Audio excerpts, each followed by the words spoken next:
Looks like I got my first viewer. If you want to join, the link is in the description. I'm not going to be sending it out anymore to anybody due to specific reasons. I'll just leave it in the description for everybody to join if they want.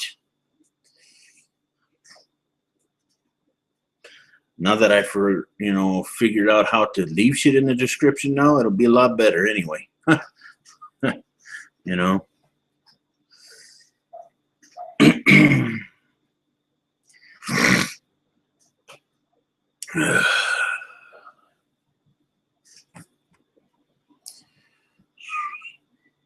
If you have any questions for me, please feel free to leave them in the chat.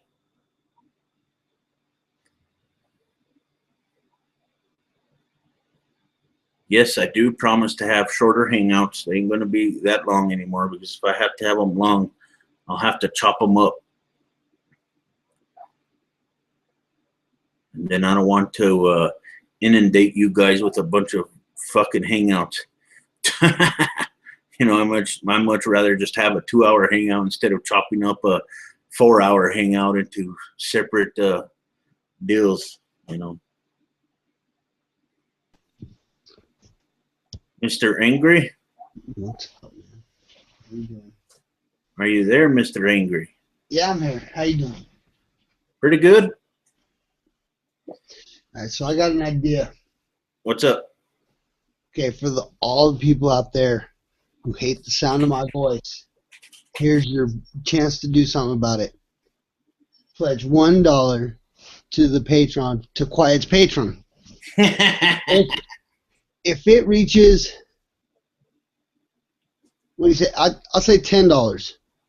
I will mute myself for the entirety of the next video or the hangout. If you want to silence me, it's easy. It's $1 a month. Oh shit! You can buy my silence. Periodically making that offer through the show so everybody knows that it's on the table. I think Patrick and Paul might throw in a buck. Paul might be on board. Paul. Mm-hmm. Paul who? Paul, the old guy. I don't know his name. Paul. Oh. Paul. The forbidden thinker asked me a question. Mr. Grant asked me a question. He goes, are you into pumpkin spice since it is pumpkin season? Actually, no, I'm not. What I am looking forward to is fucking eggnog. I love that shit.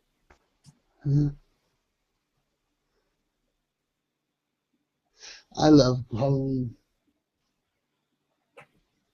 I love eggnog, and they usually don't sell it around here until Halloween or Christmas or whatever, you know. Yeah, I love Halloween.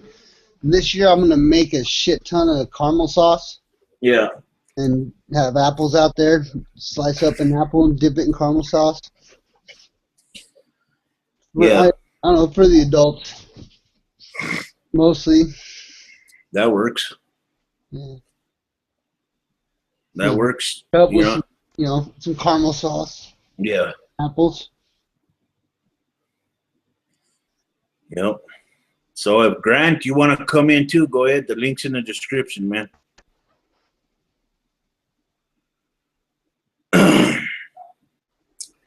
And I'll just take it out after the hangout's over.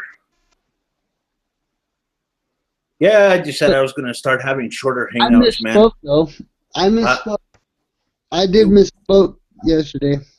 About what? About Robin. Remember, I thought Robin knew about that video. Oh. Well, I never said anything. But she had no idea what I was talking about. Remember when I said that he tried to her, but she fucking wrecked her in private? Yeah. Well, I thought he said something about he had to go because someone was, I don't know. Well, here's excuse me, I'm having a bad throat tonight. here's what I think about the subject. You know, Angry. I think that it should be dropped. You know, and I'm not saying that to be an ass. You know, I'm just saying that to, you know. I mean, it's better. I think that, you know, I think it's better if things are just left alone. You know, I mean, obviously there's nothing positive that's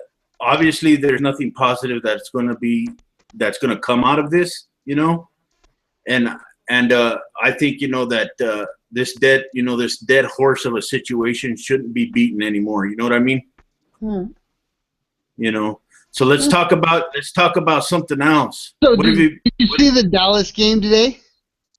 No, I don't watch football that much unless my. Oh, there was a touchdown.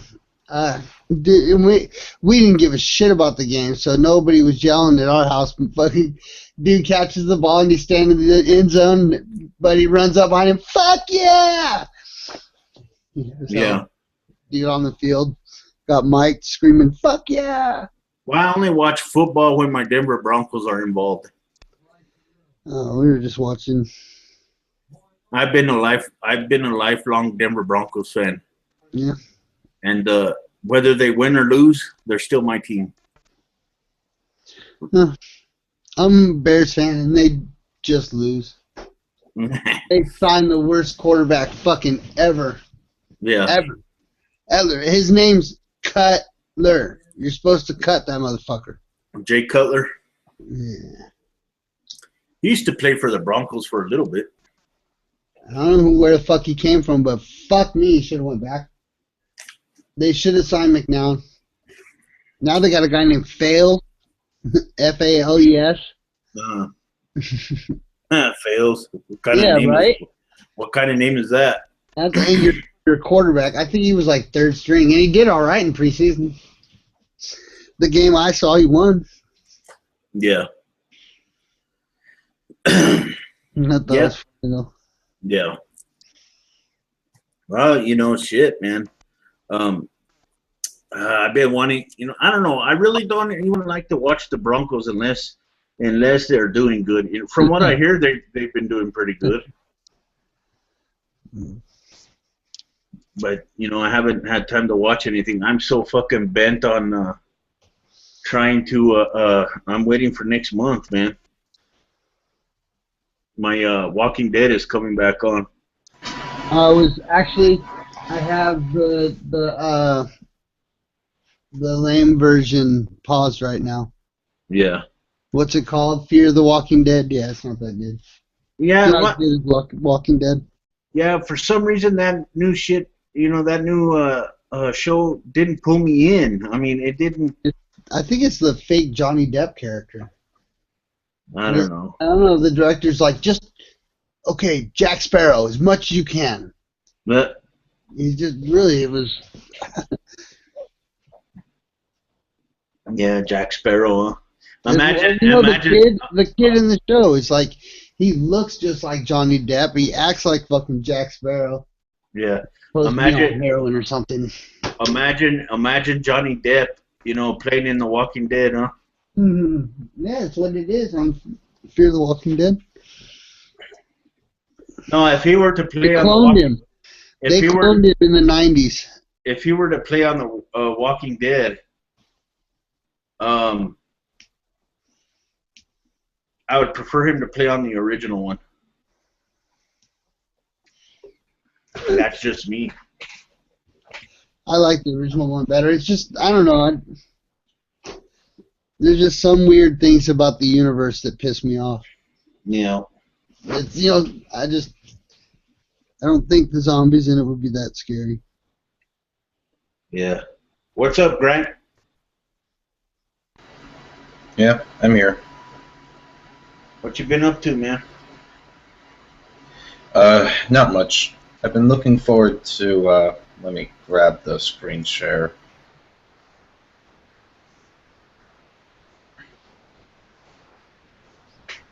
Alright, this is what I'm looking forward this winter. Pumpkin eggnog. I couldn't see it when it was big, but alright. Oh, sorry, it was small. It was the only picture I could find. No, I'm saying when you when you talk and it pops up in the big picture in the middle? It didn't do that. Oh, all right. Do you want me to show it again? No, I heard, and I saw what it was. I can see a container and put, pumpkin eggnog together and figure out what it was. Yeah. I'm not that fucking retarded. Well, I can't stay in for long. I have to be somewhere, so in probably 5 minutes. Actually, probably 10 minutes I'll have to leave. But, yeah, how's everyone's day doing? Doing well. I'm doing good. I just decided to have a hangout tonight, and just try to steer away from all the drama stuff, because it's going to do nothing but cause more problems. And did you hear my proposition? About what? Yeah, I've heard it. Oh, yeah, never mind. $1. $1. Speaking of What? Even fucking, I don't care. Give him $1 anyway. Speaking of Patreon, I was on Patreon the other day, just looking around, seeing what kind of things people were doing and stuff. And I come across this page on Patreon where this guy makes $36,000 every 2 fucking weeks, man. Fuck. And I'm like, God damn! But guess what he does? He makes anime. Right. So I could probably see why he, has, because it costs money to do that type of stuff, But Wow. damn, that's a lot of money for 2 weeks. Well, look what the racist Roo gets. The racist Roo gets stupid money. I haven't seen. I haven't taken a look. I haven't taken a Give look it a quick. Me Give it either. a quick and you'll see. Yeah. Yeah, I'll take a look at it later. Mm-hmm. It's stupid amount of money. It really is. Right now I'm in the process of, because like I said, Angry, I kind of want to specifically steer away from the drama. It's better that way if we, if people just keep their distance from each other and let things cool down, and maybe eventually you'll talk again, whatever the case might be. But I think it's more appropriate if people just stay away from each other, because it's only going to get worse, man. No, I haven't even mentioned him. I was talking about. Yeah. No, I'm just saying. I know. I'm just saying. I haven't brought him up. I will. But rarely ever give him another thought. Yeah. But what I'm saying is, my video, to change the subject, I'm currently in the process of making a video right now. While I'm writing the script to it anyway.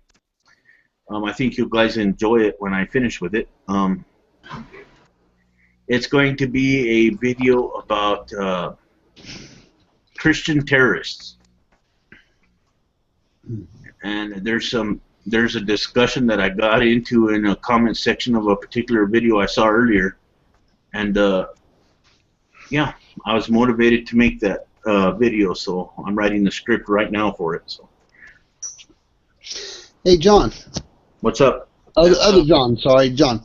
Oh. Remember you were talking about that little marker tablet thing? Yeah. Now I can't see you anymore. Can't see me? No, you're gone. You disappeared. All I see is a box that says John. Oh, yeah. Oh, I can see. There you go. Now I can see you. Okay. Let me see that thing. Is that? I mean, I really kind of want one of those. You've got me intrigued. I want to know what it looks like. All right. Let me see. Well, maybe the problem is I got some things written down on it. Let me see. All right.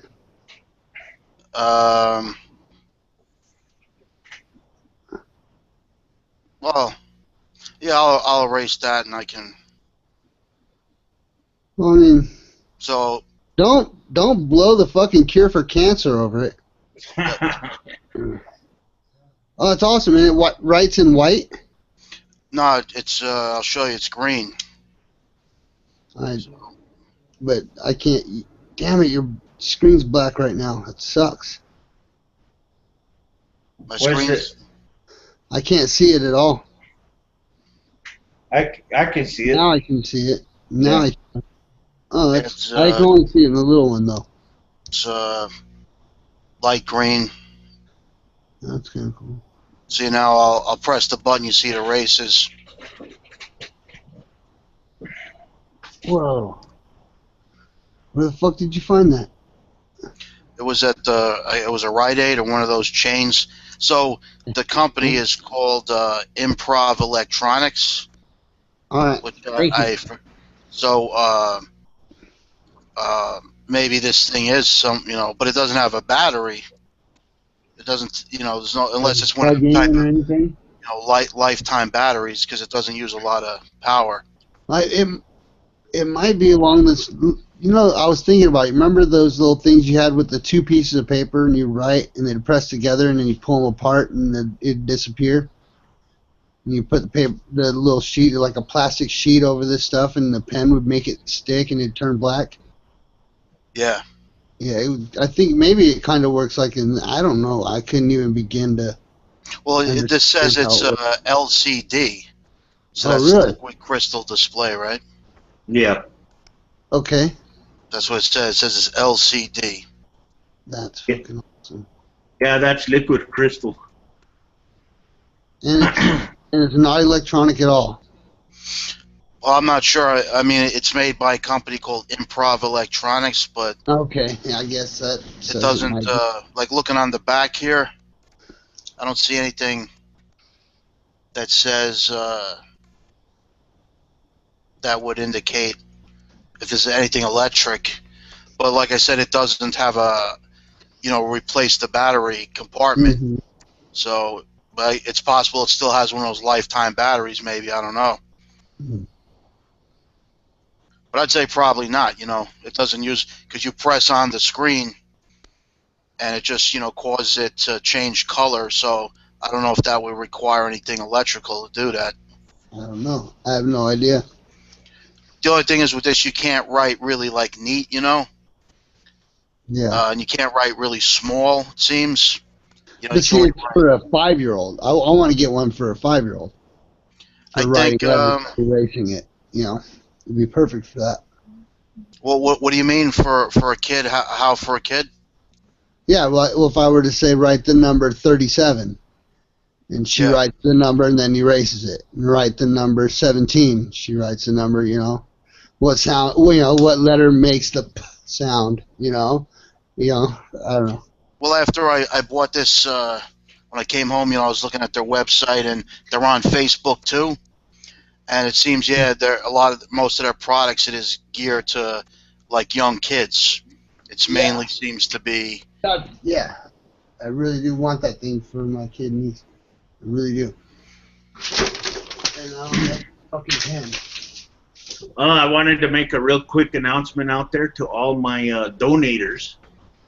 I want to thank you individuals for donating. Because of that, not only was I able to get that video editing software, I got me a really nice computer chair yesterday and an office chair to go with my laptop, so I don't have to sit on the sucky fucking chairs that we got. It's real comfortable. It's got a back support system. It's cushioned, so I don't have to worry about anything. So thank you, everybody out there. And fuck you, everybody that hasn't yet. $1 fucking $1. I'm not gonna say that, man. You're not gonna say it. I will. God damn it. Give Quiet a fucking $1. It's $1. He does a lot for you. I promise. It's worth it. And like I said, if 10 people put $1 on this Patron, I will mute myself for the entire hangout next time. Watch me have like $500 on my Patreon now. Right?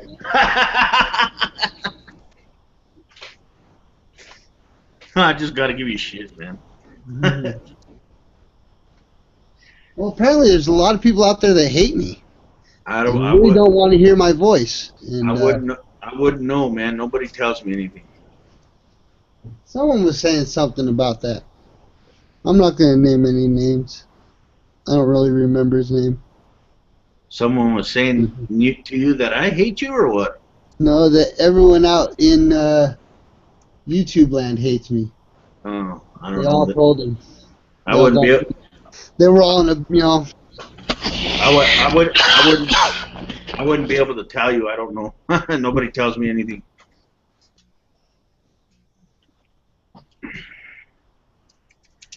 Oh man. So Grant, gotta go. Oh, you're gonna go, Grant? Huh? I can answer one more question if you like. Oh, when are you gonna be able to make more videos?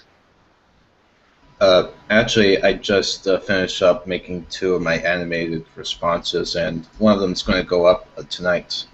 Oh, right on. I'll look forward to seeing that. Yeah, I'll check it out when I see it. Yeah, I'm going to keep making videos.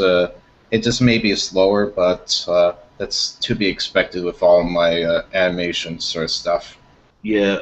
Well, like with me too. Like I say, with all that video editing stuff that I got, my videos are my amount of videos that I produce is gonna be less because it takes time to fix them up real nice.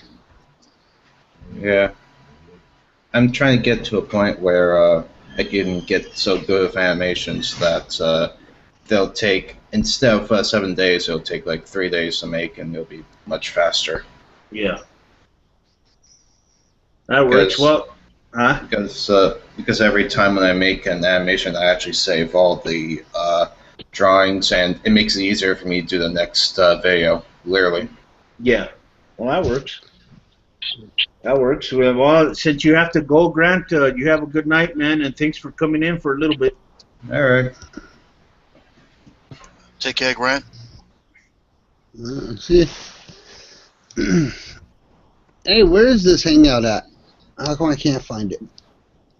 What hangout? The one we're in. It says Are it's you trying streaming to? Are you trying to view the chat? Yeah, and all that gotta, stuff. But I went to your YouTube channel. And it's not there. You got a separate browser open? Yeah. Go to YouTube. Type in the search engine for YouTube. Type in my name. I just went to your channel. It ain't gonna show up like that. I've already tried that I'm when a I first. subscriber. I don't know if you've noticed before. Yeah, I know you're a subscriber. Damn it. I don't know if I'd ever told you that. I know you're a subscriber, fuckface. I'm just trying to tell you how to do it so you can view the chat. But it's not there. All you have to do is go up to the search engine of I'm on it. your homepage. Type in my channel name. Just quiet or the quiet? The Quiet Atheist. Okay. You will see it. Roger that. You will see it.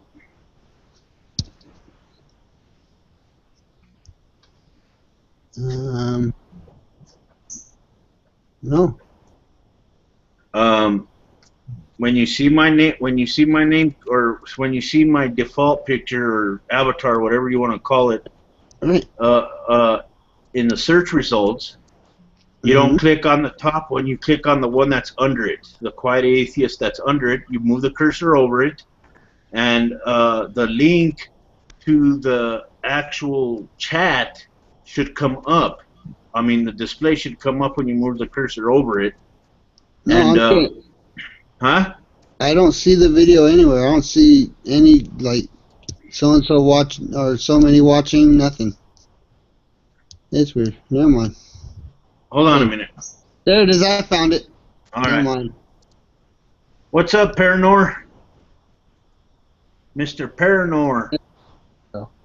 Haven't heard from you in a while. I got a thumbs down already? Damn, someone must not like it.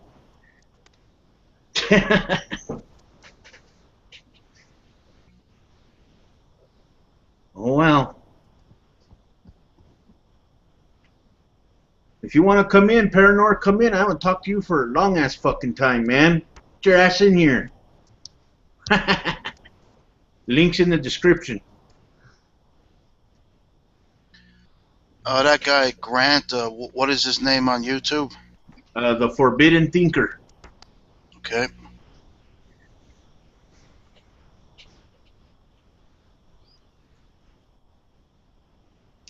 Yeah, you'll be able to find him on there.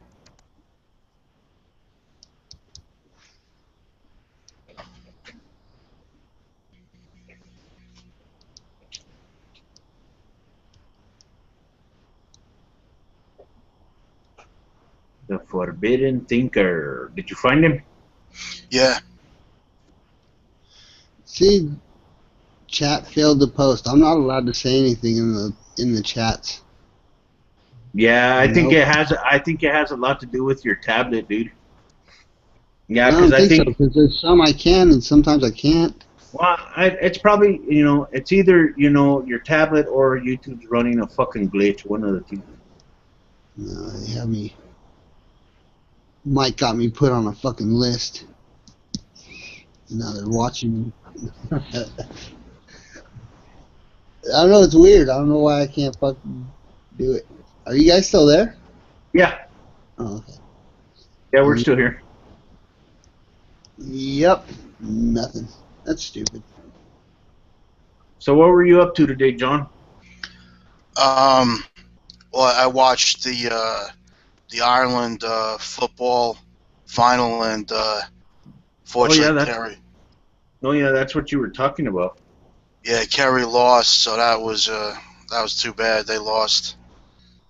Yeah, Dublin won it, and but I'm recovering with the baseball because right now the game's almost over. The Yankees are beating the Mets 11-2.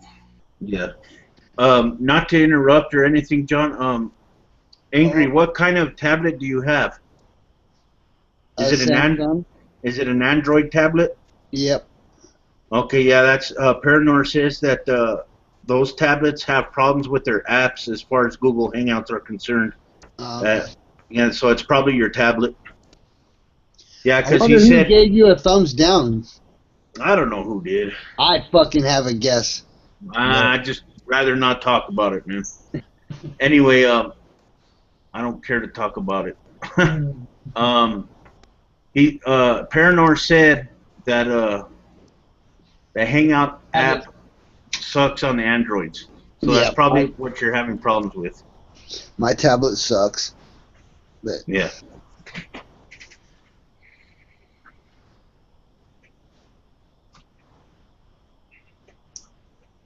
But at least you're able to get into the Hangouts, though. Only if you send me an invite. I can't follow the link to them. Oh yeah, that's right. Yeah, I gotta post it in your Skype. Mm-hmm. You're one of the few that I have to do that with.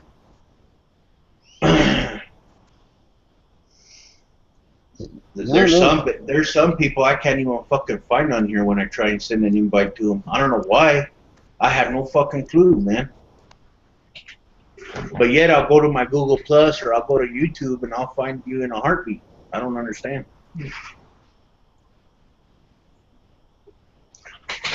Oh, Paranor tells me it's a badge, I think, badge of privilege to have a thumbs down troll. Yeah, I was saying, I didn't even notice it. I was trying to comment something. I saw one of the comments says, "What the fuck? A thumbs down." Yeah. I forget who it was though. Probably a religious dude. Who knows? Who gives a fuck? I don't know. I've been getting a lot of harassment from fucking religious people lately, and my hate mail list is getting thicker and thicker and thicker. Yeah. Hey man, that's how you know you've made it though. So I'm waiting. Nobody's don't have hate mail. Yeah. When I do my I don't have hate mail.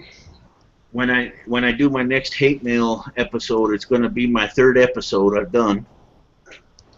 And it's going to be much bigger this time because I'm going to wait until I have a bunch. And now that I have a video editing software, I'm going to do my hate mail videos a little bit better. So, yeah. It'll be good. That way I can present the videos a a little thumbs better. down's gone. Oh, it is? Yeah. Okay. Someone took it off then. Yeah. Yeah, you're right, Paranor. The bigger I get, the more fucking hateful people come. The more that hateful people come to my channel. I've noticed that lately. The bigger that I get, ever since my subscriber base has been getting bigger and my videos have been getting to more people, I start to get a lot of crazy ass fucks on my page, man. Just like today, I had a death threat from somebody. No. Yeah, so that'll be in my new hate mail video when it comes up. That's funny. Yep. What did they threaten you about? About that Oath Keeper stuff I talked about in previous videos. What? An oath user's gonna fucking kill you? No, on Oath Keepers. They're them Christian Yeah, militia group. the oath douchers. Yeah. Yeah, the Clive Bundy fags. And I don't mean homosexuals. Damn it! It means asshole. Just for the record. Just say asshole, man. I know. I say the same fucking thing to people that say, "Well, nigger just means ignorant." Well, then fucking use ignorant. Don't fucking say nigger because you know what the fuck it means. Yeah. But fag wasn't always a derogative term towards homosexuals. It meant like the poor of the poor people who went door to door selling little bundles of sticks for a piece of potato or something. You know, that's what a faggot was.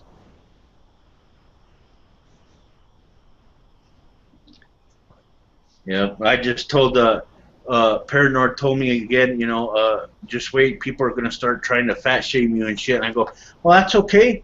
I'm actually waiting for them to do that so I could tell them that all of the fat that they see on my body turns into cock at night.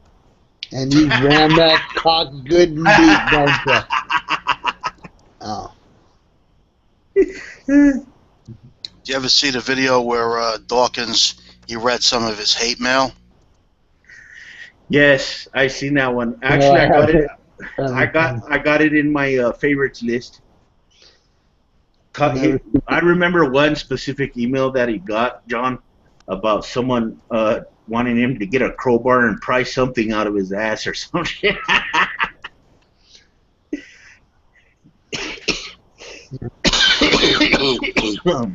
I was just looking at the news on Facebook, and the top is Dawkins. Dawkins commented about the kid who brought the clock to school, and Dawkins is saying he doesn't think the kid. They're using the word invent here, but I think what he meant was, I don't think they're quoting Dawkins. He probably meant he doubts that kid actually constructed that clock. So he's questioning the whole thing. So Dawkins is actually in the news suspecting, what was behind, if it really was. Apparently, well, I actually haven't, read more, but it looks like that has to be more or less what Dawkins is saying. So he's actually decided to weigh in on that. That's kind of interesting that he would choose to comment in the media about that. Well, I was gonna comment. Excuse me, I was going to make a video about it, but then I decided, nah, everybody said pretty much everything already by now. So I decided not to. And then there's another one here. They're in Selma, Alabama. 3 are injured in a church shooting. Really? In Selma, Alabama. Yeah. What's the... No other kind of details other than that? I'm clicking on it now, so see what it is. Well, actually, Mark Zuckerberg invited him to Facebook headquarters, and Obama invited him to the White House. Mm-hmm. No, I'm wondering about this church thing. What church thing? The dude, John just read, he's reading something about a church shooting. Another one. Oh, another one? Yeah. In Selma, Alabama, it says James Minton was arrested after allegedly shooting a woman, her child, and the pastor at the Oasis Church on Sunday. The incident was over a domestic dispute. Damn. You know what I think's weird? Why does Dylan Storm Roof have 3 names? He's a mass murderer. He shouldn't get 3 names. Those are assassins. I have no clue why he has 3 names. Everybody always calls him Dylan Storm Roof instead of just Dylan Roof, which is what it should be. Yeah. Never mind. I'm sorry. Anyway, keep going. I'm sorry, John. It says he actually opened fire during like the services. And I'm reading like different, like the one I'm happen to be looking at now is from the New York Daily News, and it also says it was stemmed from a domestic a situation about, I guess, over custody of the kid. Did it say here? Oh, damn. I'm not sure if you guys are familiar with the article, but I stumbled across one, I think it was 2 weeks ago, where I forgot the fucking state, though. That's what sucked. But there was a Planned Parenthood that was firebombed, man. I wish I could find the fucking article to show you guys. I thought it was a while ago, and it wasn't even. You didn't even do any damage. And I come across the article. I should have saved it. But oh well. I'm looking it up now. They had determined, that someone set the fucker on fire or it was firebombed. I forgot the specifics. Yeah, I remember the racist Rue screaming something about that. But that wasn't very big. And then there was the other kid that took a pipe bomb into the Planned Parenthood. No, not that story. I'm talking about a different one. Yeah, those are two separate stories. I'm saying there was the one that I called something about where it was fire, but it was just didn't do any damage. It failed. Oh, okay. It was like they threw a Molotov cocktail at a brick wall or something like that. I don't remember. So the one here, it happened on September 4th in Pullman, Washington State. It says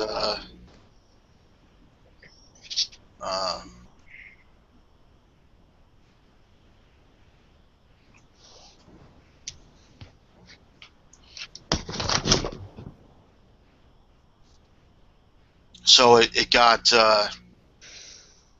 called an arson. Okay, yeah, I think that's the one I was talking about, John. Yeah, but it didn't do much damage, though, right? Looking at the picture here, like they're looking, on the outside, one of the front windows is busted out, and it looks like there was a lot of smoke from this picture. That sounds more recent than what I'm thinking about, though. Anyway, so I think this happened on September 4th. Yeah. Yeah, that's 2 weeks ago. Yeah, that's the story that I'm talking about, John. That's exactly the same one I was talking about. I just couldn't fucking find it, man. Because I was wanting to do a video on it. It says the fire burned for 3 hours. Damn. No one was inside because it was like that. The fire got called in at 3:30 a.m. So the investigators determined it was definitely arson. Yeah. And then they said there was another thing they mentioned on August 22nd. There was the Idaho-based Selkirk Pro-Life Alliance sponsored a large anti-abortion protest at the nearby Spokane Clinic. Over 500 protesters gathered, repeating allegations that David Dalladin's that Planned Parenthood sells baby parts. Oh, fucking retards, man. They don't. Here's why they say that they're slinging fucking body parts, and this is how fucking much of a fucking idiot these people are. When Planned Parenthood sends the fetuses, the fetus tissue, etc., to the scientists or wherever they're going to do the research at, right? It costs money to ship that shit. So what happens? Planned Parenthood obviously pays for the shipping and handling, right? But then the people that are receiving the fetus tissue and stuff are reimbursing Planned Parenthood for the money that they spent on shipping those things to the scientists in the first place.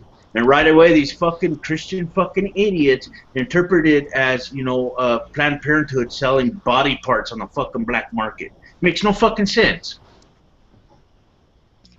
They got another thing here in this article about there's an organization called the National Abortion Federation.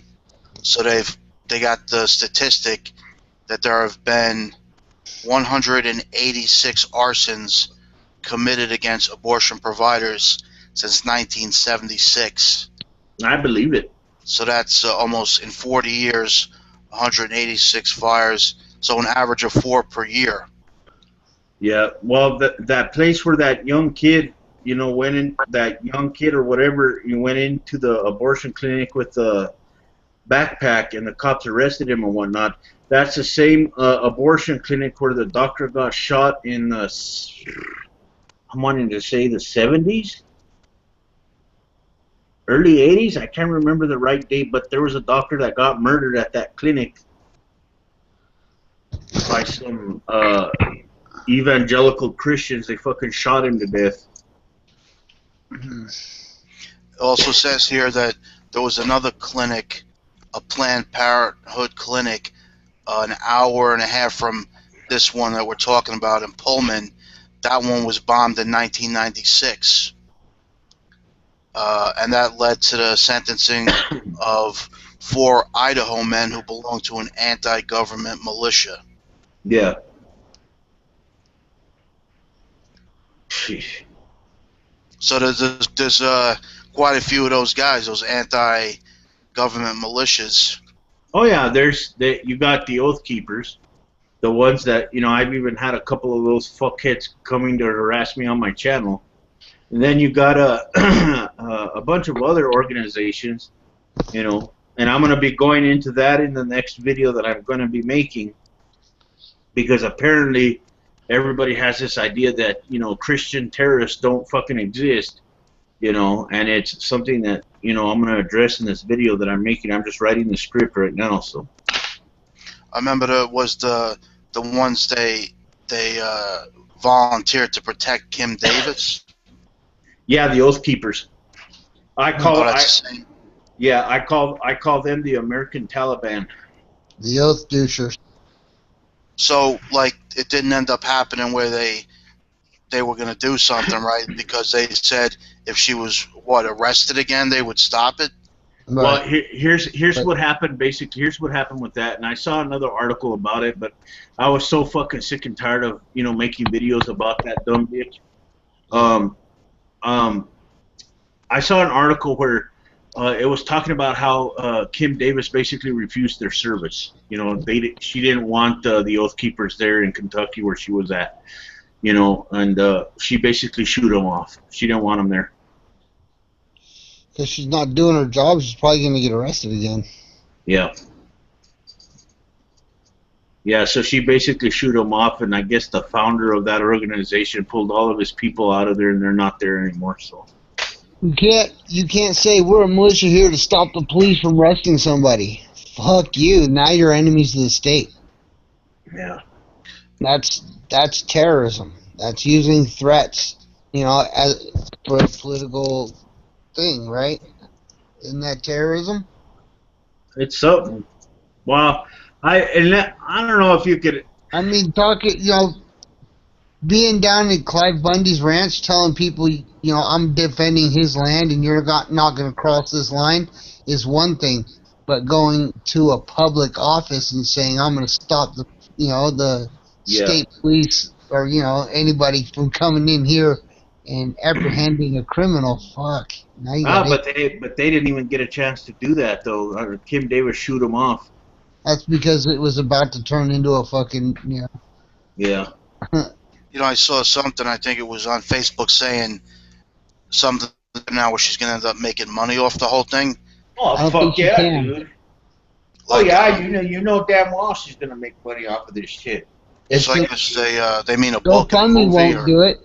GoFundMe, she committed a crime, so GoFundMe won't allow her to have a thing. But, I mean, she can go to she can make any kind of donation website she wants if she can get enough people to visit it. I suppose she makes money. Well, just like Rich, give fucking Quiet a goddamn dollar. Just like the American Taliban, just like the that group of Christians that own that fucking bakery, right? Right. Fucking, they refuse to. Or the fucking pizza shop. Yeah, the pizza shop is what I'm talking about. Yeah. No. I understand what you're saying. Never mind. I'm sorry. Yeah. Keep going with your thing. Well, anyways, they refuse service to this gay couple, and apparently the Christian people were so fucking threatened by society that they had to shut their store down, right? Well, it turns out a bunch of these assholes got together, and these people on a GoFundMe campaign, I guess, apparently made almost $1 million fucking dollars, dude. $864,000 on a GoFundMe campaign. And that was in the time it took GoFundMe to say, you know, we really can't allow you to have this because what you did was illegal. But you can already have the money you've raised. So, yeah. Yeah. $1 million fuck dollars for hate. So that's what I'm saying, motherfuckers, give Quiet a fucking dollar. Not that fucking hard. There's the links right down below the link to the Hangout is the Patron. You click on that, you go in, you make an account, click on one stupid fucking dollar. With information, hit confirm. It's easy. It really is. I promise. And if 10 people do it, I will mute myself for an entire Hangout next time. What's up, John? I saw the video today from John Oliver, on HBO, and he had made up the church the the perpetual exemption. Yeah. And so I saw the video they made of where he decided to shut the church down because people were sending so much. Like I forget how much he said they sent. I think it was like in money it was over. I think did he say $10,000? Oh fuck! It was more than that, dude. But he said the thing was it was almost all single dollars, which he said was kind of annoying. Oh yeah. But then it was funny. He showed all the other stuff, and I heard it mentioned before. People actually, since they refer to it as seed, some guys, like 4 guys, actually sent like a jar of like jizz. Yeah. And that's fuck,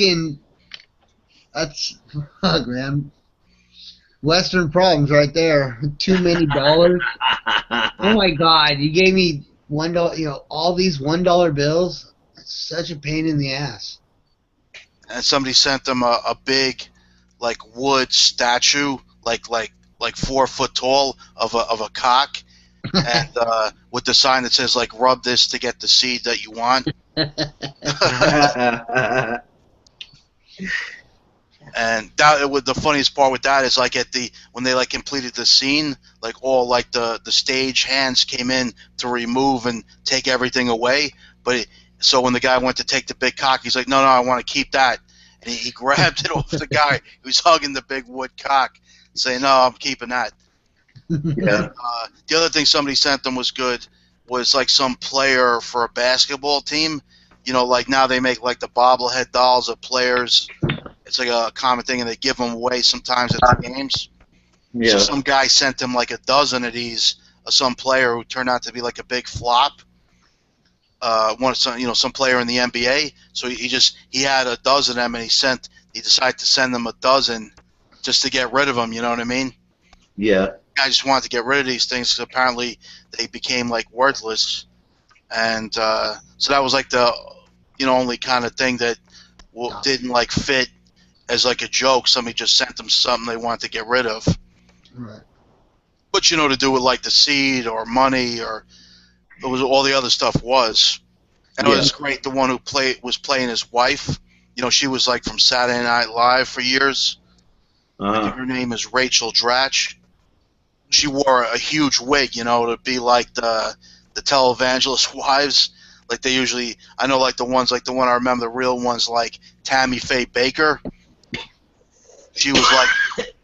Now, would it be illegal to spread a thing around that said, you're like, some kind of bullshit ministries, and you can spell ministries wrong, so it does, you can say, no, I'm not part of a church, and just put some fucking Jesus-y bullshit, spread it around fucking Facebook, and see how many people give you $1. You know, say we need money for fucking this stupid thing. Just pay taxes on the money. You know, I was tempted. I was tempted to fucking do something. I'm not sure I should do it though. Remember that time? Remember, Angry, when I told you a while back that I was wanting to start a GoFundMe campaign to make me so I could get a statue made of me that was 30 feet tall, pointing towards the ocean. Something like that, yeah. I've been debating about something. I decided I was going to try and do something different if I ever decided to do it. You know, I was going to create a GoFundMe campaign, right? And I was going to go pay. Once I got the required funds to do what I wanted to do, I was going to go to New York and go to Madame Tussauds Wax Museum and get me a painted life-size wax figure of myself in some type of religious garb, and fucking, you know, have it standing in my front yard or some shit. Yeah, those Madame Tussauds, they're very realistic, aren't they? I've been to Madame Tussauds in England, and it was during Prince Charles and Lady Diana's wedding. It was right after that, and they had the entire fucking wedding. You could walk down the aisle of the middle of the wedding. They had all the fucking guests. They had Diana. Oh fuck! It was insane.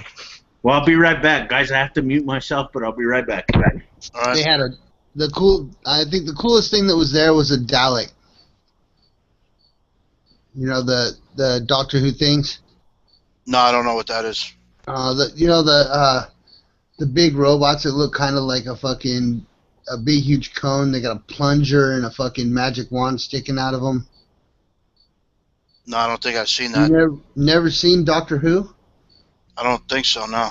Oh wow. They had yeah. I don't know. It was Madame Tussauds was pretty fucking badass though. It really was. Yeah, they got the one here in New York. It didn't open that many years ago. Mm-hmm. It's down like off the Times Square area, and the funny one that I seen to relate it to that, the one in California. Did you see Arnold Schwarzenegger? He did it, I guess, part of promoting the last. Movie.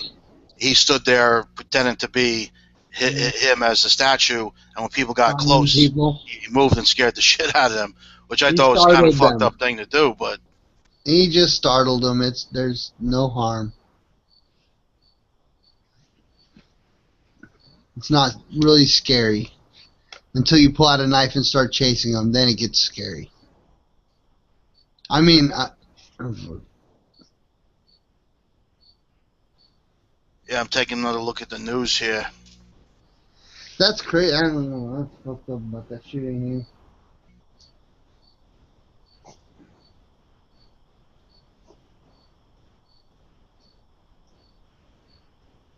And that church is gonna make $1 million too. That's fucked. That upsets me so bad. I mean, it's fucked up that how many people? 4 people got killed. At the church? 3? Yeah, 3 and the killer, or? No, it doesn't say they died. It just says injured. Oh. Oh, okay. Well, that's was a baby. Lining, I guess. No. Newborn baby. Oh, no way. That's fucked up. So yeah, it was the father who did the shooting. He was upset to do with like they had broken up, and he was upset about if he was going to get visitation. So. Right. And the best place to go to make that stuff okay is a fucking church. Be fucking, have somebody talk down to you. Yeah. It seems like they were there for some kind of counseling or something, right? Or did he barge into them doing something? Well, it says it occurred during the services, so. Oh shit! All right. So trying to guess like how it unfolded, like how it started. I guess it's Sunday, huh? All right, guys, I'm back. If anybody out there that's viewing wants to come in, the link is in the description. Just a reminder. If you want to give Quiet $1 in Patron, the link for that's in the description as well. $1 fucking dollar. I don't like to promote that stuff a lot, dude. I do. Because they're not always all listening. Eventually, they're gonna do it, and 10 of them are gonna be like, "All right, I'm gonna shut this motherfucker up." 10 of you donate $1. I will mute myself. If 50 of you do it, I'll do it for a month. Shay. 30 days from a fiscal month. That could be 50 patrons for $1. That could be 31 days, man. That could be. With no this voice cutting through your brain for $1 measly dollar.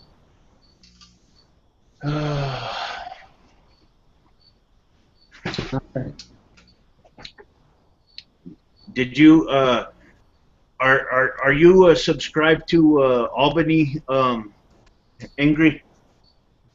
To whom? Albany. I don't know who that is. That lovely bitch. The one that I have in here all the time. Oh yeah, no. I don't know who that is. That woman, The that name of the lady. channel. Huh? What is the name of the channel? That lovely bitch.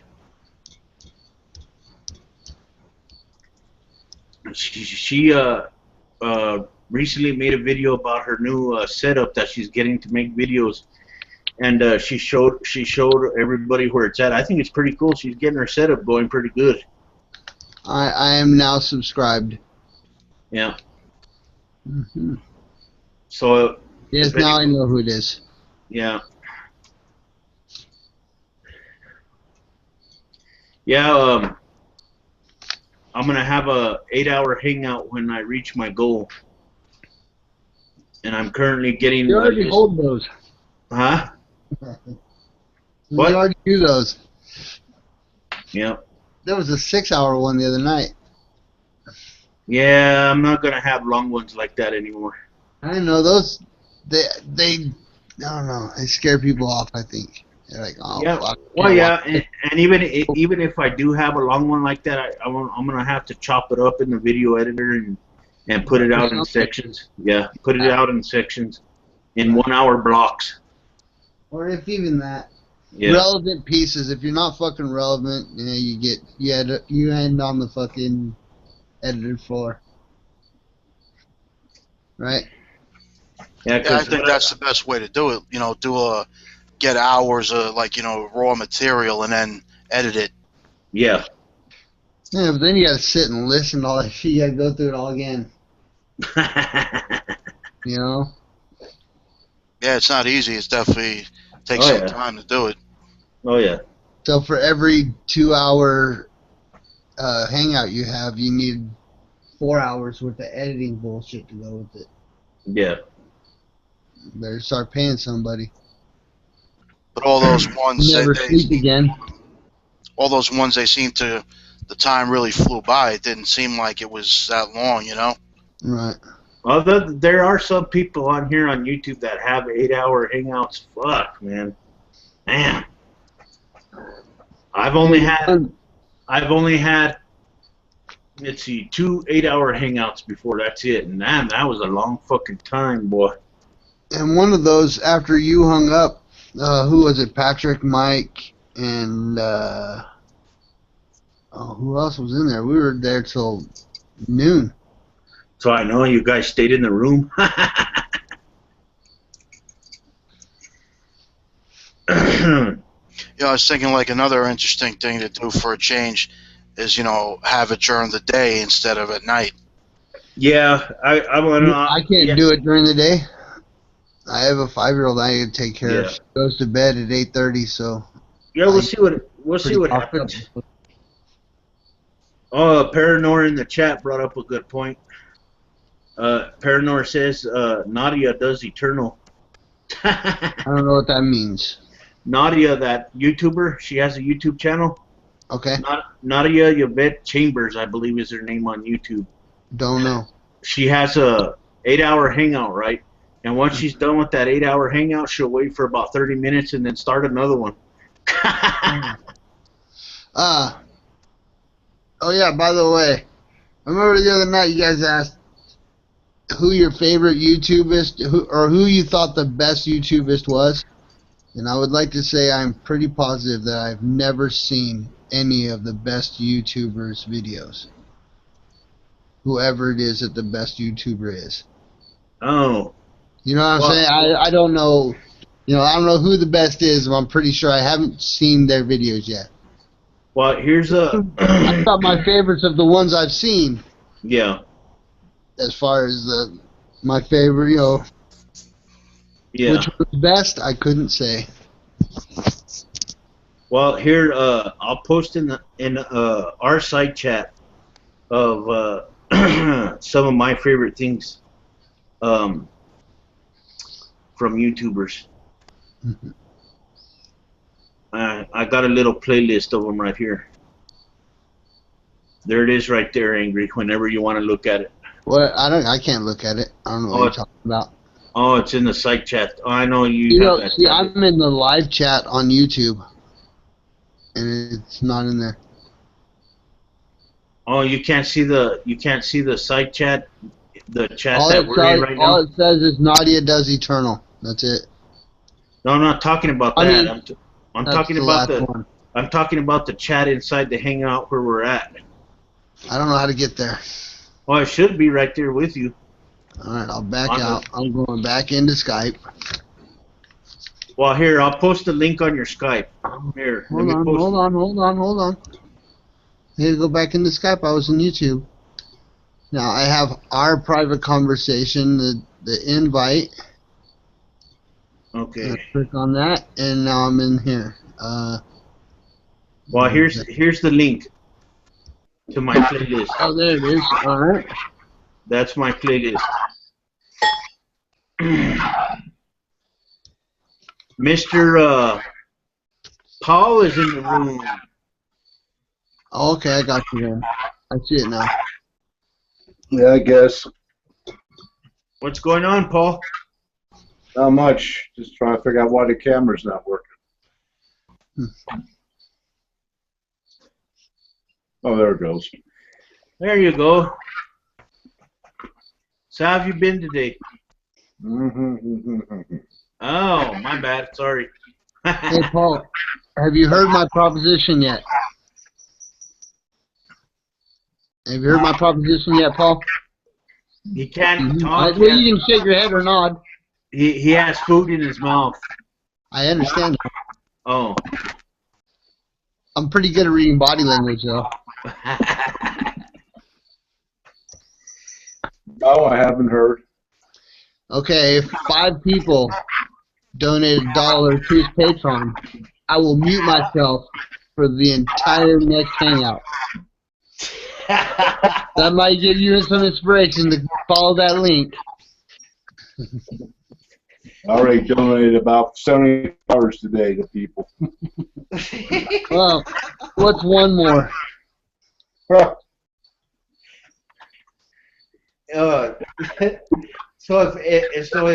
if anybody out there is interested in keeping fucking Angry shutting up for a little while, Apparently there's a lot of people out there that hate my voice. I gave them a mouth. Oh, don't hate your voice. Just tone it down. Mr. Paranormal. I need to put my tablet across the room from me so I can't, yell. Mr. Paranormal, long time no chat. Don't give the Mr. in front. It makes me sound too respectable. Oh, Paranormal. How you doing, John? Pretty good. How about yourself? Oh, usual. Well, the chat's gonna be boring now. I haven't talked to you for a long ass time, man. What you been up to? Oh, going back a little bit to the shadows in a way. Oh, okay. No, I just yeah. Too much stuff.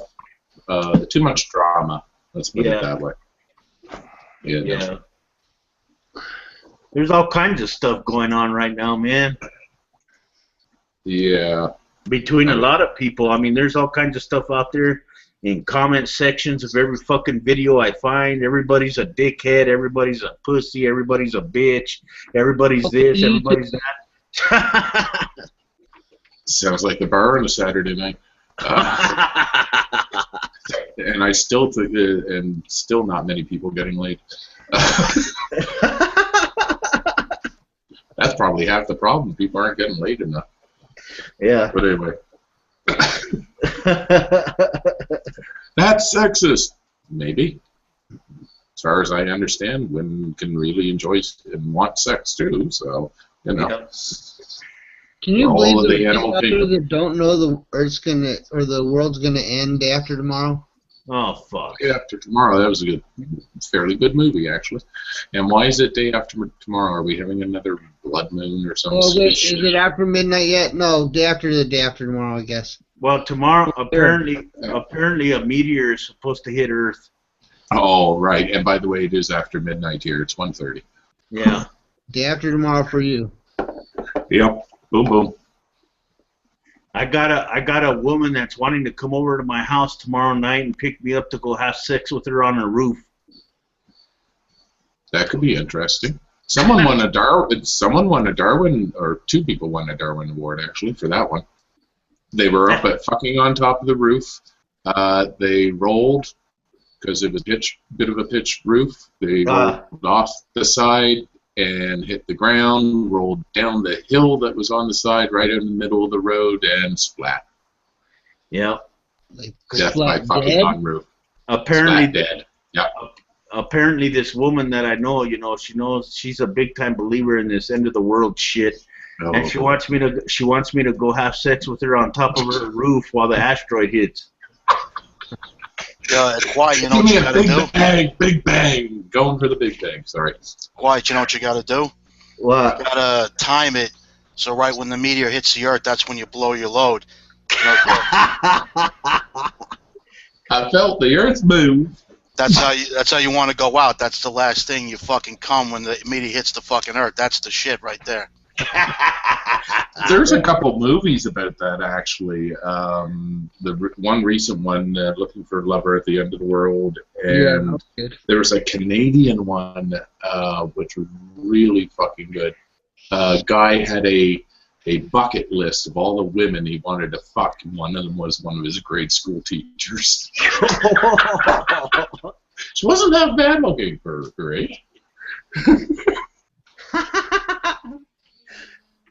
But then I'm an old fuck, so anyway. Well, somebody's talking while muted. Is it? Who? John, are you trying to talk? No. Oh. No, it was Paul? Yeah, it was John. I just saw him going with hands and mouth going and didn't hear a word. No, I had myself muted so I wouldn't come over the mic. Oh, okay, you got somebody else you yelling at. No, I'm joking. Oh, okay. Talking with, sorry. Yeah, man. Yeah, I just been fascinated with the amount of bullshit that has been coming out as far as the end of the world is concerned, man. I really haven't even looked into that thing to see what it's about. Oh, anybody who That one. does that. Sorry, I cut somebody off. No, you didn't. I'm sorry. No. Oh, okay. It sounded like on my end. Sorry. Anyway, no, I don't count. Any of the conspiracy style idiots that do the end of the world stuff, friggin' lunacy from back to front. My lord, I've been arguing with one of them. Yeah, well, Yeah. I'm part of one of many teams that were working on 2000. That fiasco. Oh, Y2K. Yeah, updating programs of Social Security and all. Oh boy, yeah. I remember. I know that one. You know what's real funny about it is that when I first got the job, which was about 10 years before that, I said, gee, we're only using 2 numbers. How come we're not using 4? And they said, well, this other program people are supposed to be taking over. And I said, yeah, sure. And I was right. They didn't. So we took care of it. No big deal. But I got to kick out all the so-called, like all of a sudden these generators are the program's going to see that it's been 100 years since they did anything. They better shut down. It don't work that way. No, but people don't know that. I know. So I was laughing the whole time. We thought it was a lark. Oh yeah. Oh, so was I. I'm a computer tech, and the funny thing is, you and I should know the real problem is 2038 when C time runs out. What time? C time. It's an arbitrary date that every fucking computer and hardware has encoded in them, all the routers, everything. It's January 1, 1970, is it? 0 hour 1 second, basically. I think that was the start. I never heard of that BS. Oh yeah, no, it all the atomic clocks use in that, but it's going to go fill up with 9s, right? Yeah. It's only a D word in size, so that's going to be the interesting one. Yeah. They're already working on it, of course. All they have to do is turn it into a floating point D word, I think it is. Add in extra digits. Not a problem. You can only do a patch for the whole damn thing. Yeah. Simple patch. Well, not with the routers, unfortunately. All the new ones have a correction, if I remember correctly. Yeah. Whatever. Yeah. Well, by that time, all the hardware will be changed out. Yeah, I mean. Yeah. Every year, the hardware is changed out. So. That makes me think. What if somebody ever were to deliberately try and disrupt things by affecting computers, would they be able to? People talk about that a lot, right? The possibility of it being a deliberate thing, like a big takeover of, I guess it would be the internet, right? In a way, it already has with all the botnets, because most people, the people who are infected with the rootkit, the Trojan, don't have a clue. So in one way, yeah, the internet is controlled by hackers at a whim. But they can't do what movies love to portray. Oh, I always love movies where this guy gets on the computer and in no time at all he cracks the code. Do you remember Superman 3 with Richard Pryor? Yeah. And the whole making a computer. What the hell was it, too? Was it when we met? Nuclear missile, wasn't it? Oh, no, it was money. Yeah, but Richard Pryor, yeah, he drew all the thing on the little pieces of paper and stuff. Yeah, right. Yeah. Computers cannot parallel process, and then he got it to do it through software. Right.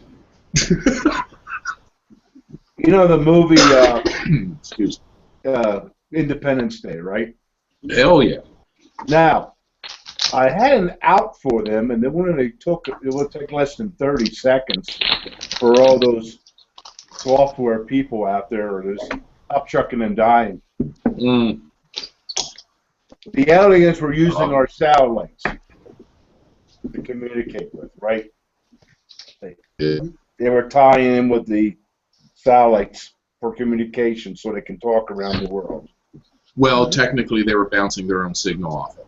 Right, but to do that, that meant they had to have their hardware, part of their hardware, compatible. Now, this is still a stretch. This is still a stretch. But it's called, covering the bases. All they had to do is say they were going to get that signal, and just mention, since they had to make some of their hardware compatible with our hardware to use it, we can get the virus in that way. And I'll go, okay. They could have done that. They could have just mentioned how long it took me to say that. Yeah. It's like, just do it upstream. Yeah. Yeah. But did you ever see Aliens? When they went back up. Mm-hmm. You know Alien, right? When they had the problem. One, aliens, plural. Yeah, right. They went back, right? Now, there's where they did a setup, and I always like to point that out. My son's tired of hearing about it. But they showed you that she knew how to use that piece of equipment, right? Mm-hmm. Mm-hmm. The big walker thing? Yeah, so when she battled the monster, you knew she did, it didn't come out of nowhere. And how long did that take? 10 seconds? Mm-hmm. That's what pissed me off about so many movies. All you have to do is to set up the little stage, show that the person has this certain skill once in a while, doesn't have to be great, and they go, okay, we'll let that go. Yeah. So like I said, all they had to do is say, oh, since they're using satellites, part of the equipment's compatible, because their language, whatever it may be, it's going to be nothing like our language in our computer. And their encoding schemes. Yeah, whatever they use. If they even have code. Their binary code? Not even have to be binary. Whatever they use. Yeah, insanely different. Right. No way it had to be near compatible. But that part of the system was compatible. That's a possibility. It's still a great stretch. It doesn't allow Will Smith to fly a spaceship. No. They could still have done that. They just used that as their method of getting the signal in. That's one of the problems with different directors. It's how they approach the filmmaking, because Independence Day was a roller coaster, right? It was a spectacle, and that's how it was written. But you take something like Alien, that's drama. That's psychological. Right. So it's inward or outward. You know what I thought was pretty interesting about Independence Day was the fact that they had those shields, right, that even could withstand one of our nuclear blasts. And I was like, what the fuck, man?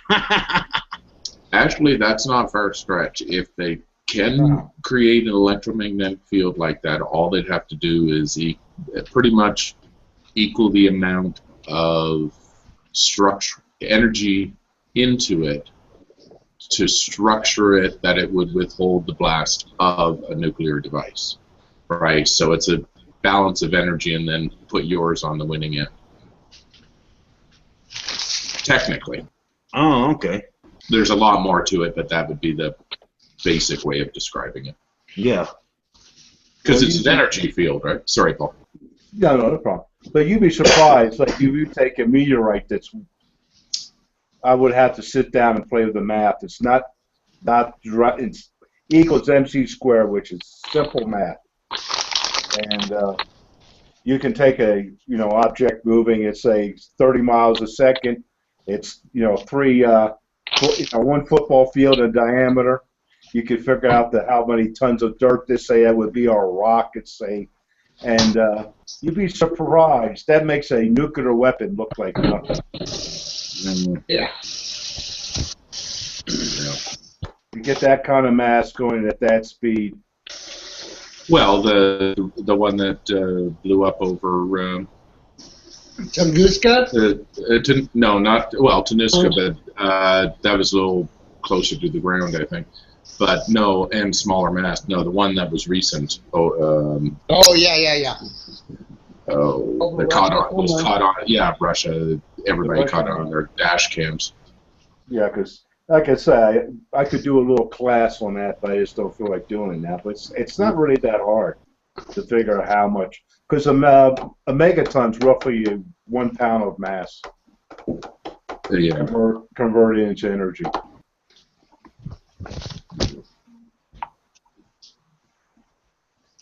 I remember seeing a movie one time where these I forgot what it was called, but these people had this massive net around planet Earth, right? So whenever there was this whenever there's this asteroid that was about to impact Earth, this net would fucking catch it and keep it from hitting Earth. That was crazy, man. Cute. Oh, Yeah, well, you were talking what last night, I guess it was, about the Earth. They know that the sun's slowly heating up. The internal core is slowly raising in temperature because it's converting hydrogen into helium, and there's a whole bunch of other shit going on there. And again, if you sit down and look at it, it's not that complicated. The complicated part is figuring it out to begin with. Yeah. That's the hard part. Hey, Paul, isn't the sun expanding? Well, as it gets a little hotter over the billions of years, yeah, it will expand some. Yeah. It's got about 10 billion years left, but it will expand, I think, to the orbit of, or near enough to really decimate Earth in about 5. But that's near the end. It really expands a lot. But the thing is, right now, within about 100, 200 million years, we're just about out of that Goldilocks zone. So what we need to do is move the Earth and the Moon, of course. And we don't have enough. It ain't the technology per se. We don't have the resources of energy. So I guess it would be technology. But the fix is real easy. All you need to do is get asteroids, that come close to the Earth, and as they go by, they speed up the Earth a little bit, okay? And of course they are slowing down because you have a conservation of energy.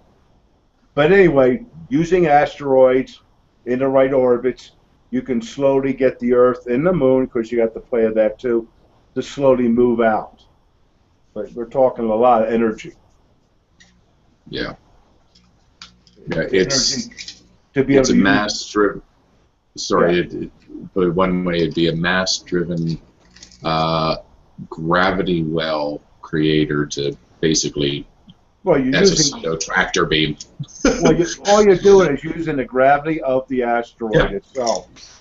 Yep, exactly. You're nudging the whole planet. Just nudging. Yeah. So it's no super technology of what you're doing. No. It's trying to get the power to be able to move these things around. Now there's the problem. Yeah, but are you talking about a plan in regards to designing, the Earth to be pulled away from the sun more, or? Yeah, put into a higher orbit. Okay, I see what you mean. Yeah.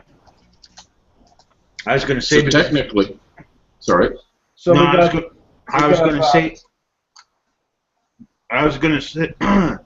going to say if you pull the Earth away from the sun too far. No. Any civilization that can move the Earth knows all that crap. Yeah.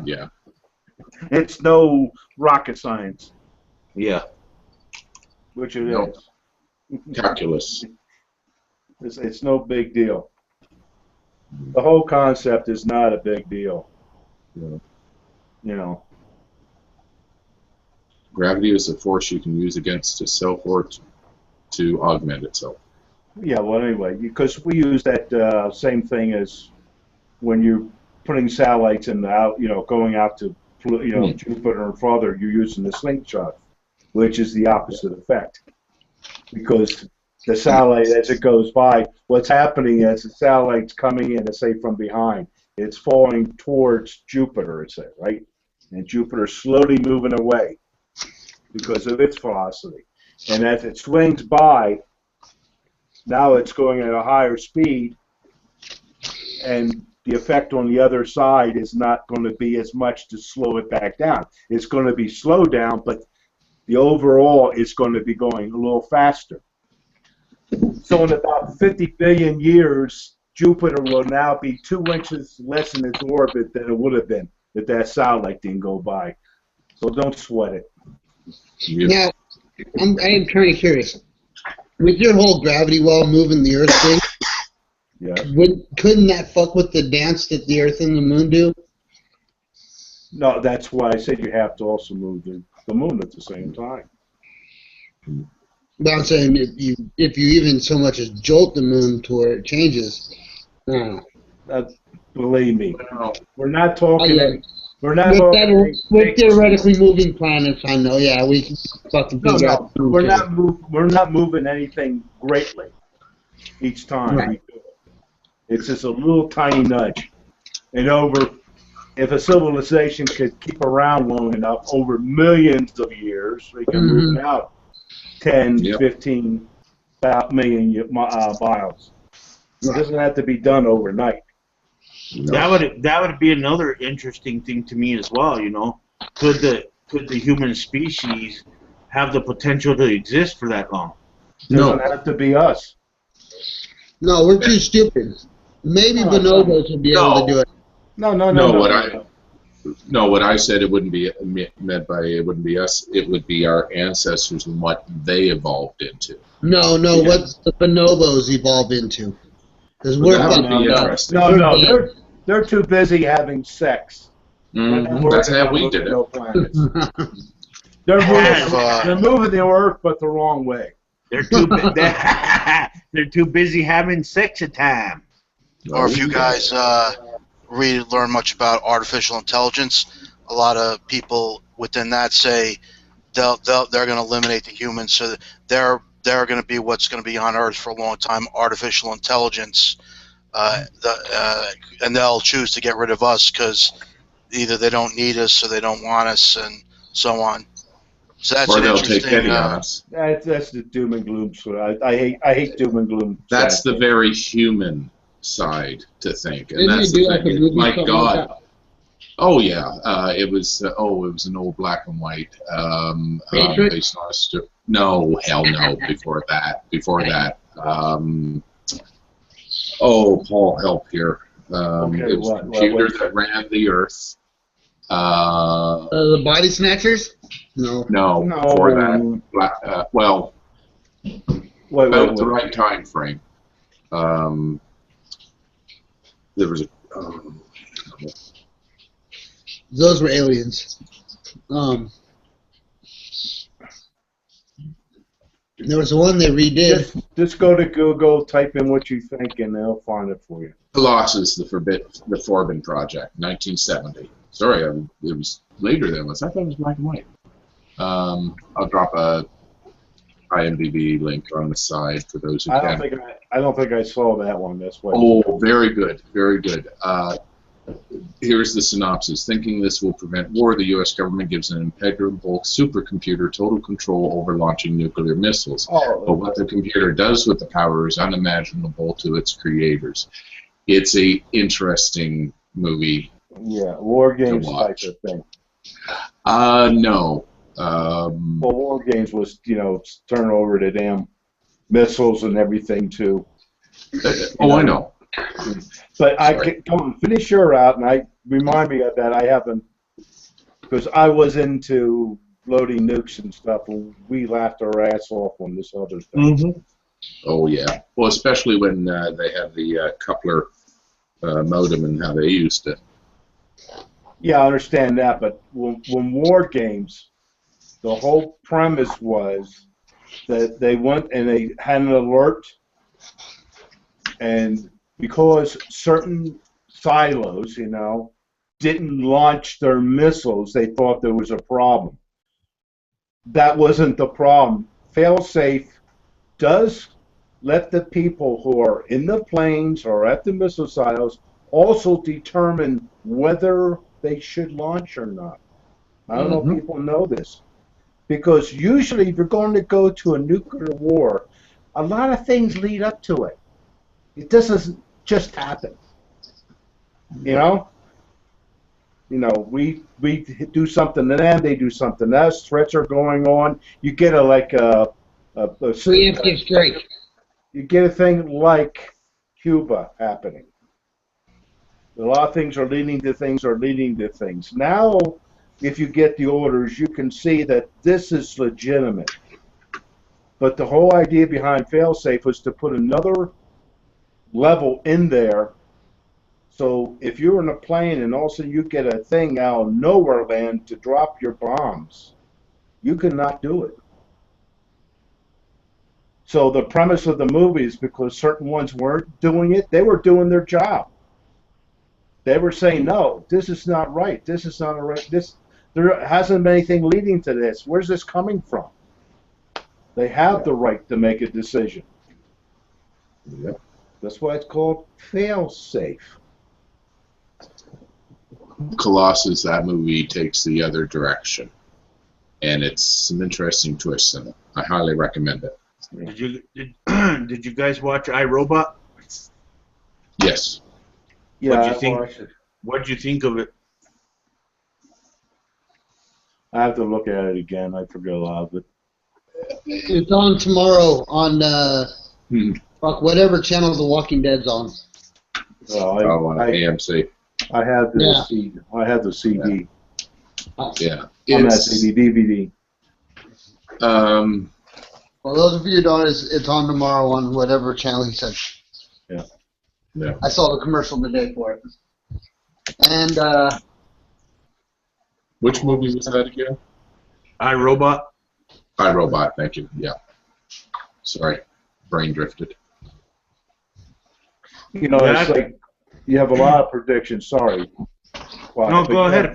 Go ahead, Paul. You have a lot of predictions made by movies, made by books, that usually don't work out the way.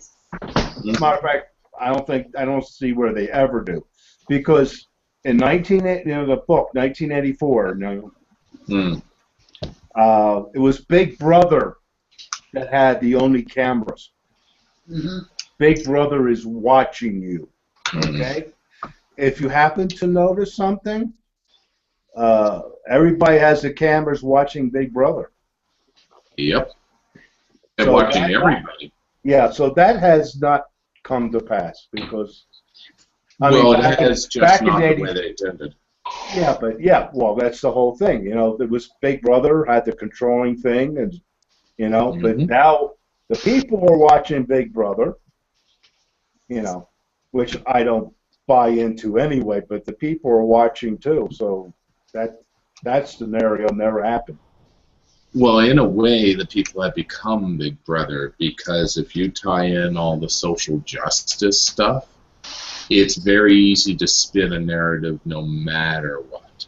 And everybody with a camera does have their own narrative. Well, I understand, but the control wasn't in the government. No. In one way, it could be more dangerous, because anarchy doesn't really work out well. Just saying. I mean, we need it. It's a definite element which is needed in society, but not when all of society is anarchistic. Yeah, but if I say that right. Yeah, but I walk around. I don't see everybody going crazy, so I'm not worried about it. Oh no, but I didn't say people going crazy. I'm saying with that. Yeah, but with doing that.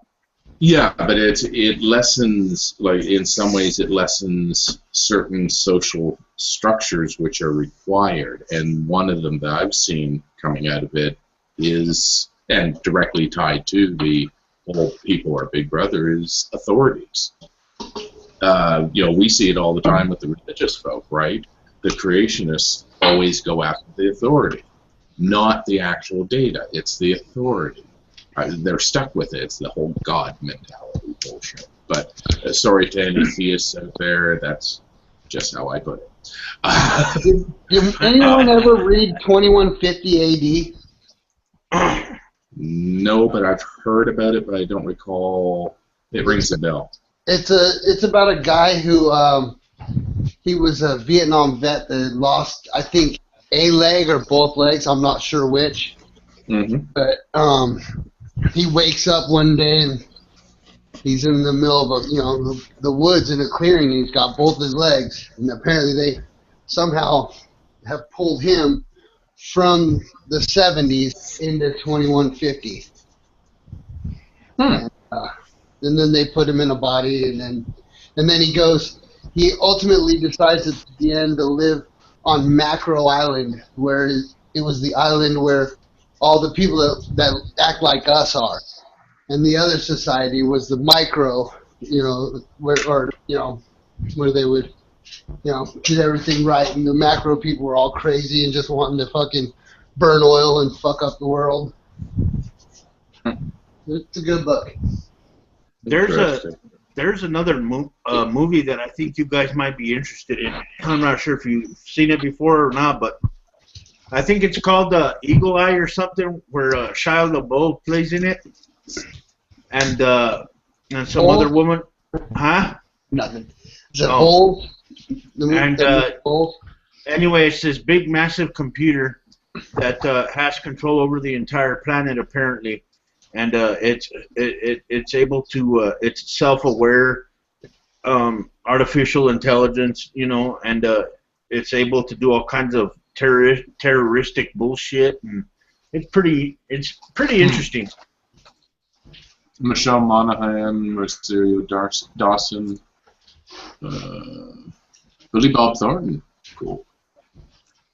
Did you find it? Yeah. Yeah. William Sadler. Oh, good. Oh, gotta love William Sadler. Oh yeah, that's going to be one of those. Yeah. It's going to be a romp. It was a romp movie, yes, sir.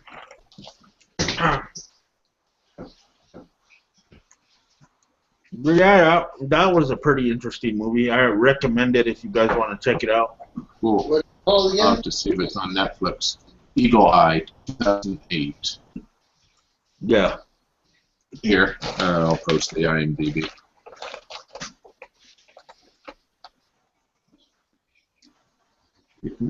Huh? Ooh. The Netflix original Keith Richards, Under the Influence. I'll have to watch that later. You guys have Netflix, right? I do, but... Have you seen A Flock of Dodos? Dodos? A Flock of Dodos. Oh, yeah. I have that. We won't, being in Canada, I'll have a different set of movies. Yeah, you have to type it in, you know? Yeah, Paranor has a different version of Netflix. Yeah, I know. Yeah. It's license agreements and all that bullshit. Yeah. It's copyright bullshit. I think you should check though, because I don't think it's like a documentary. Oh, yeah. It's not a movie. It's about the whole fucking god damn it, intelligent design fucking bullshit though. Oh boy. Yeah, I remember that movie. I saw that. It was pretty good. It was pretty well done. Yeah. Intelligent design. Yeah. Right. Intelligent design my ass. Yeah. No intelligent design putting a pleasure zone right next to a garbage extractor.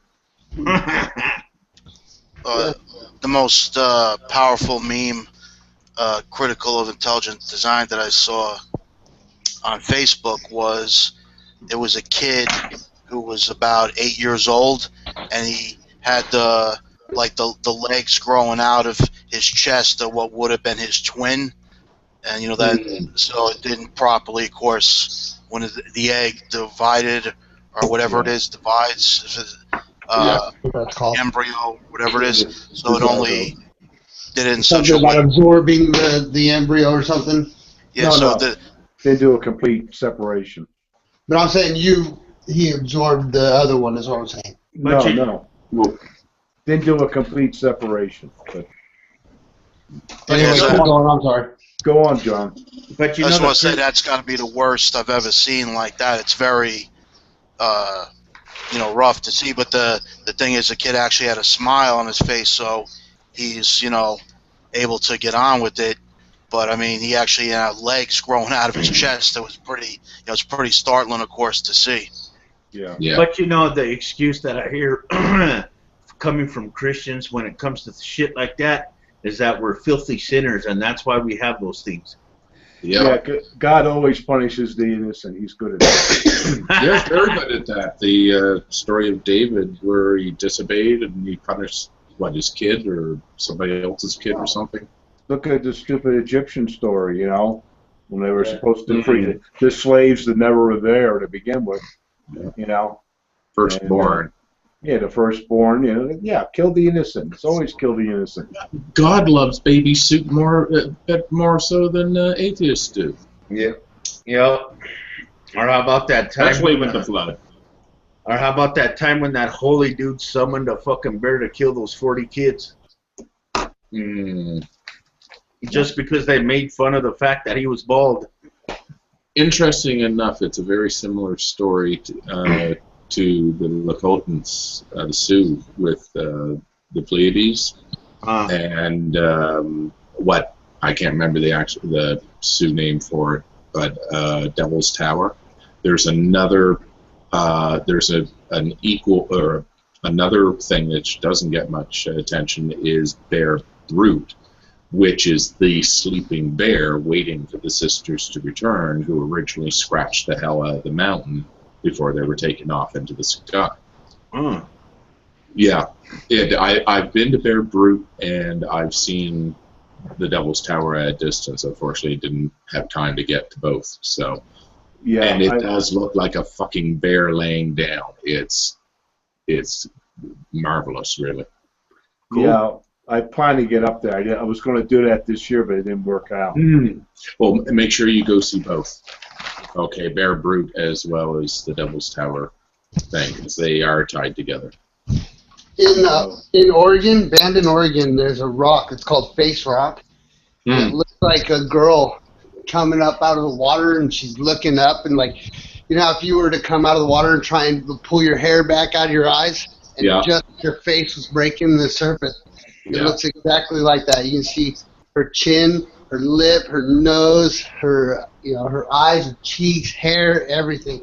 Damn. Just like Jesus on toast. But it's huge. Yeah. It's the size of our house. Yep. Oh, I've seen some good ones too. Like I was in the Black Hills for 2 months. But it's one of those, those rocks that the pirate ship on the Goonies came out of? Mm-hmm. It's one of those. Yeah. It's called Face Rock in Bend in Oregon. Look it up. It's fucking pretty badass. Yeah. No, I hear you. No, in the Black Hills, there's a lot of face rocks when you go through the trails. And I was privileged enough to have a shaman with me, so he pointed out a lot of shit. So I lived in the Black Hills for a while.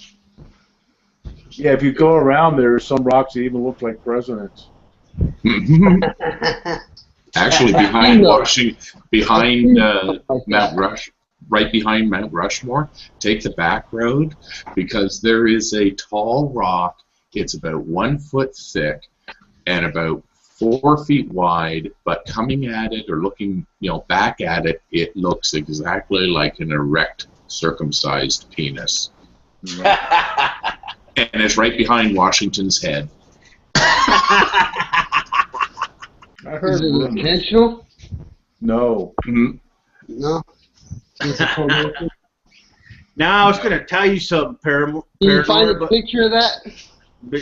I was going to tell you something, Paranor, but because of that fucking remark, I forgot now. I'll try to see if I lost my pictures of it on print because digital wasn't invented then. Yeah. Or just coming in. Sorry, there were webcams, but having a digital camera was expensive. Right. Yeah, I was stationed in Ellsworth. Yeah, I remember now. I was gonna say, well, too bad they didn't have a face of fucking Donald Trump up there, because he has fucking rocks for a brain anyway. I'm pretty sure my stepdad was stationed at Ellsworth. And guess what? I found somebody who posted a picture of it. The trees are a little more grown up since I've been there, but yeah. Yeah, I was back there end of 1968 to, I guess it was May of 1970. Oh, yeah. Okay. I was. Do you remember the rock you're talking about? Paul? I was in the 80s. It was after the internet was on. Paul, do you know the rock he's talking about? No, wasn't for it. No. But I did post a picture of it from somebody else. Yeah, that does that rock. don't know how to see that. I mean, I might have seen it over the years. Oh, well, yeah, I could see it, Paranor. I could understand why you think it's Yeah. Oh yeah. No, send it to him send it to Angry on the Skype. Or here. Here. I'll do one better. Just put it in that message. No, I'll do one better. Here is Penis Rock, right behind the Mount Rushmore in the Black Hills, South Dakota. I can't see. I'm screen sharing, so. No, there it goes. Yeah. I can't see you when your thing's big. It's always big, baby. It's always big. I'm saying I can only see you when you're down in the row. So I can't make out anything on there. Just click on his icon. Yeah, you should be able to tap on my icon and it'll full screen. No, it just shows it's black. Well, it's hey, angry. What? I posted the link. I posted the link to the picture in your Skype. I don't know how to do that. Just put it in the sideboard here. Oh, it was kind of fun. But yeah, I was there in the late 80s. Yeah. Keystone area. I know when you see something like that, I don't know how you guys can't believe in intelligent design. Oh, it's fabulous. Now I see it. Thank you. No. It's fabulous. No mind. Sorry. Super. Yeah, someone had to be intelligent to design that penis rock. I'm just glad. I don't know. It looks kind of chodish. You know, I am just going to say, as a human being, I am glad our boner doesn't have one. Because we lucked out there. Yeah. Well, what was God saying there? He wants everybody to get circumcised, right? That was the point. And he also wants everybody. And he also wants everybody to have boners, apparently. Yeah. Have you ever seen what is it? Goddamn High Stakes Intelligent Design by a non-stamp collector? Oh, wait, does it go? If you haven't seen that, you should watch it. It's the devil and God having a fucking poker hand over the human reproductive system. It's called High Stakes Intelligent Design. It's fucking hilarious. Sounds like a bunch of Republicans. Oh. No, I promise. Check it out. It's fucking hilarious. And if you've never seen any of the non-stamps videos, you should watch them all. Yeah. I don't think he makes videos anymore. He does from time to time. I bet you they're over there playing a certain kind of card game, them Republicans, and they're saying basically, I see you're banning same-sex marriage, and I raise you. No, listen to what I'm saying, man. Okay. I see you're banning of same-sex marriage, and I'm willing to raise you fucking burning of a Planned Parenthood. Kaboom. Kaboom. No. If they couldn't lie, they would have nothing to say. Did you hear that, Angry? Mm-hmm. I heard. Oh, they're playing a poker game. Fucking idiots. Hey, poker's a good game. Oh, hell yeah. What's up, Truth? You never got a hold of PW, have you? No, I haven't seen PW anywhere. I hope he's okay. I hope so too. Oh, and by the way, Angry, I think our non-stamp collectors made 2 recent videos. Okay. I know he's done at least one, and this is a few months ago, but Yeah. Oh, well, maybe I should probably turn the notifications on. I didn't catch them. What's up, Truth? I don't know. I have a fucked up memory like that, so. What's going on, Truth? Truth. Hey, sorry, my mouse thingy was muting itself.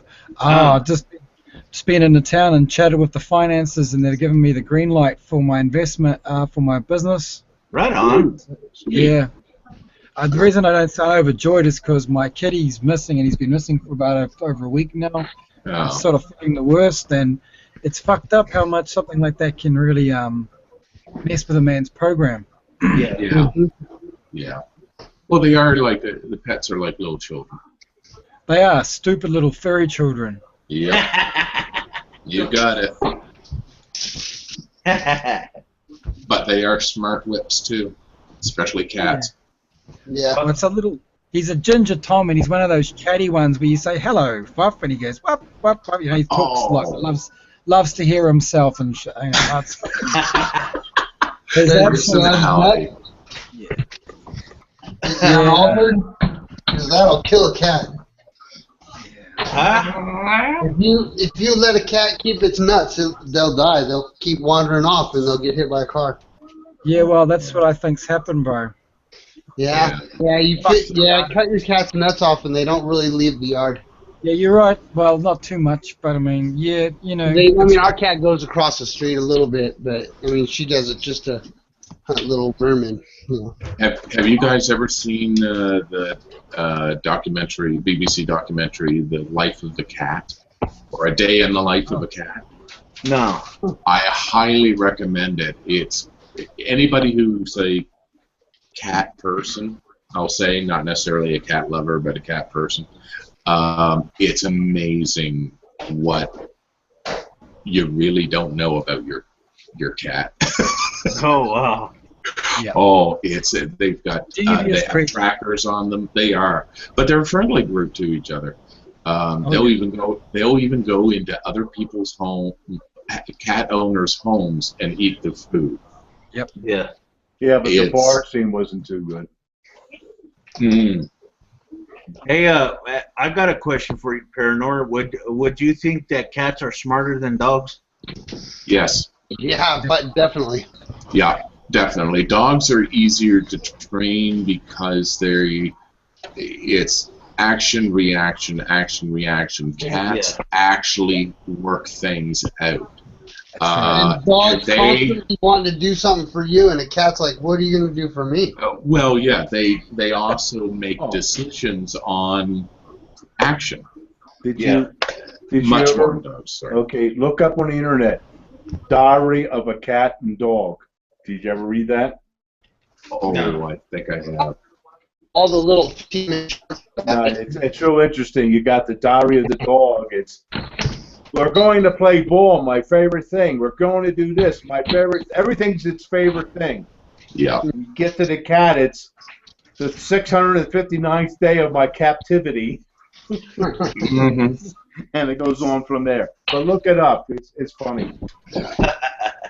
I mean, don't get me wrong. Dogs can be smart, and they're smart in their own ways. But they're literally two different animals. Yeah. Yeah. Well, I've seen this neurological analyses chart years ago in a lab I was hanging out with on campus, and they had this essential. It was a stemgram where they could demonstrate, a fully mentally developed horse was, a little bit sharper than the average dog, but there was a few breeds that specialized, like fox terriers, that specialized in the use of decision making. Border collies, which is New Zealand farm dog, is another one. They're actually bred for their decision making. With the few exceptions, horses as adults are smarter, and cats are just a little bit above horses. And then the next thing about the lepers and the primates, everything else is a long way off. Yeah. Cool. I wonder how an octopus would fare. I'm curious because I didn't hear him say octopus. They should be pretty high on the scale, right? Yeah. Well, they like playing. They engage in play, which is a sign of decision-making intelligence. Yes. Well, you can take a mayonnaise jar, put a crab in it, put the lid on it, and throw it in the ocean, and an octopus will figure out how to open it up and get the crab out. In like one fucking try. It'll look at it, see that the lid and the bottle are different, and fucking spin the lid off. There's videos of it. It's really interesting because the octopus has such a different neurological system, right? That's the beauty of it. Yeah. You know what I think, Paranor? I What? think Europans are going to look a lot like our sauropod cousins. That's what I think. Ooh. Except because of the lesser gravity, I think they're going to be massive in size, and they'd probably have to be sustain that body heat. Hypothesis. True. If there is anything there, I'd be very surprised if there's not even like microbial microbial. I'll put the 50-50 on the microbial, right? Because we just don't know. That's right. But yeah, anything bigger than that, We've established volcanism, bro. We've established volcanism beneath Europa's water, liquid sea, and here's the most interesting part. It's got a core just like ours. It's just a little version of the same thing. I know. And it doesn't sustain itself so much, per se, as Jupiter's magnetic resonance just squeezes and squeezes and squeezes. Yeah, it creates heat through tidal compression. Yeah, tidal forces. Gravity. Yeah. Gravity. Gravity. Yeah. Well, it all comes down to gravity in the end. And the beginning. Yeah, not so weak, really. But anyway. Well, I mean, we wouldn't be here without it. But I mean, we can defeat it at any time. Just lift a leg off the ground. You just defeated the weak force. Oh yeah, yes, but everything's held together by it, really. Oh yeah. But try and escape it. Yeah, try to escape it. It's much harder. The thing is, it's a weak force, but it's a collective strong force, and that's pretty why. Well, I think I'm not too far off on saying that's how a planet and mass is a larger gravity well, because it's the collective of all the particles. Yep. What do you think of the potential for the tachyon? I don't know what a tachyon is. Faster than light particle theorized. I think that's what they've been doing. Gotcha. It's hypothesized. They actually thought of this before they realized the rate that the waves were making it, because they had a bit of a quantum hiccup where they could realize that particles were there quicker than they could have been should there be, for the light to have passed through it. And basically, they come up with this hypothetical particle. It's been used in, I'm pretty sure Star Trek have used it. A lot of sci-fi has used it. Right. Yeah. And essentially, it has the ability to move at a rate that isn't constant, but accelerates beyond the point of light. Yeah. Which is kind of like a possibility within our galaxy, but I don't know. Like sometimes when I hear other people who are savvy on physics, I hear people come up with bizarre reasons why it might be theoretically possible. Well, nothing I've seen.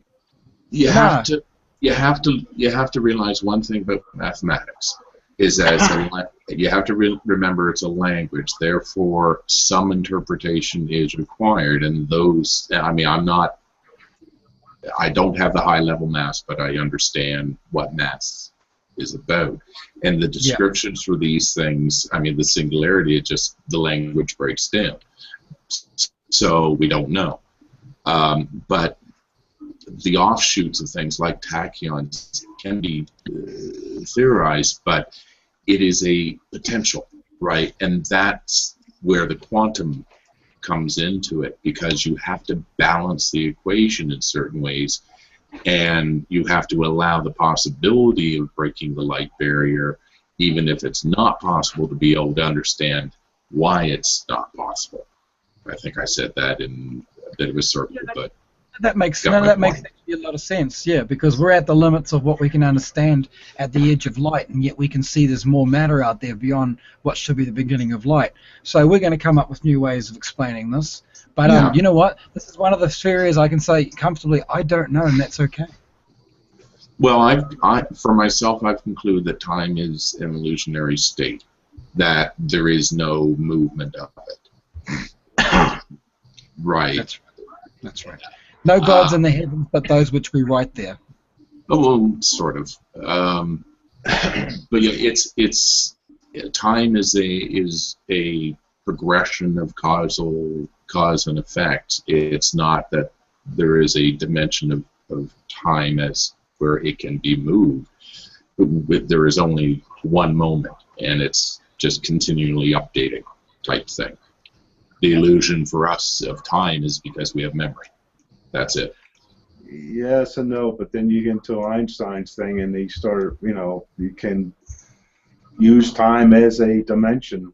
Oh, you can use it because it then goes back in what came before, as in the pathway, but not the actual, but not an actual. It's a virtual, right? It's a descriptor rather than something that you potentially could move through. I'm trying to think of this. There's one show was showing it real good, and Brian Greene was in. I'm pretty sure. Mm-hmm. And if you have a being that's, say, 10 billion light years from here, yeah. And in this one, they had, he's riding his bicycle, and when he's coming towards you, his time slice goes into your future. Mm-hmm. So, okay, so that means it's there. And if he goes away, his time slice goes into the past. But that's only because it's so far away that slow speed, accumulates. The angle of attack is great enough to show, go vary one way or the other. But there's a lot of stuff with that. It's a relativistic thing because it changes move, right? So photons move, and it takes but to a photon, no time passes from the time that right, because it's in its own time. Yeah, right, it follows its own relativistic time as well as all the new photons reflecting off to. I understand, but a photon itself, it can leave Alpha Centauri and instantaneously hit you on top of the head to it. But not without traveling a great distance. To the photon, 4 years is nothing. 4 billion years is nothing. Yeah.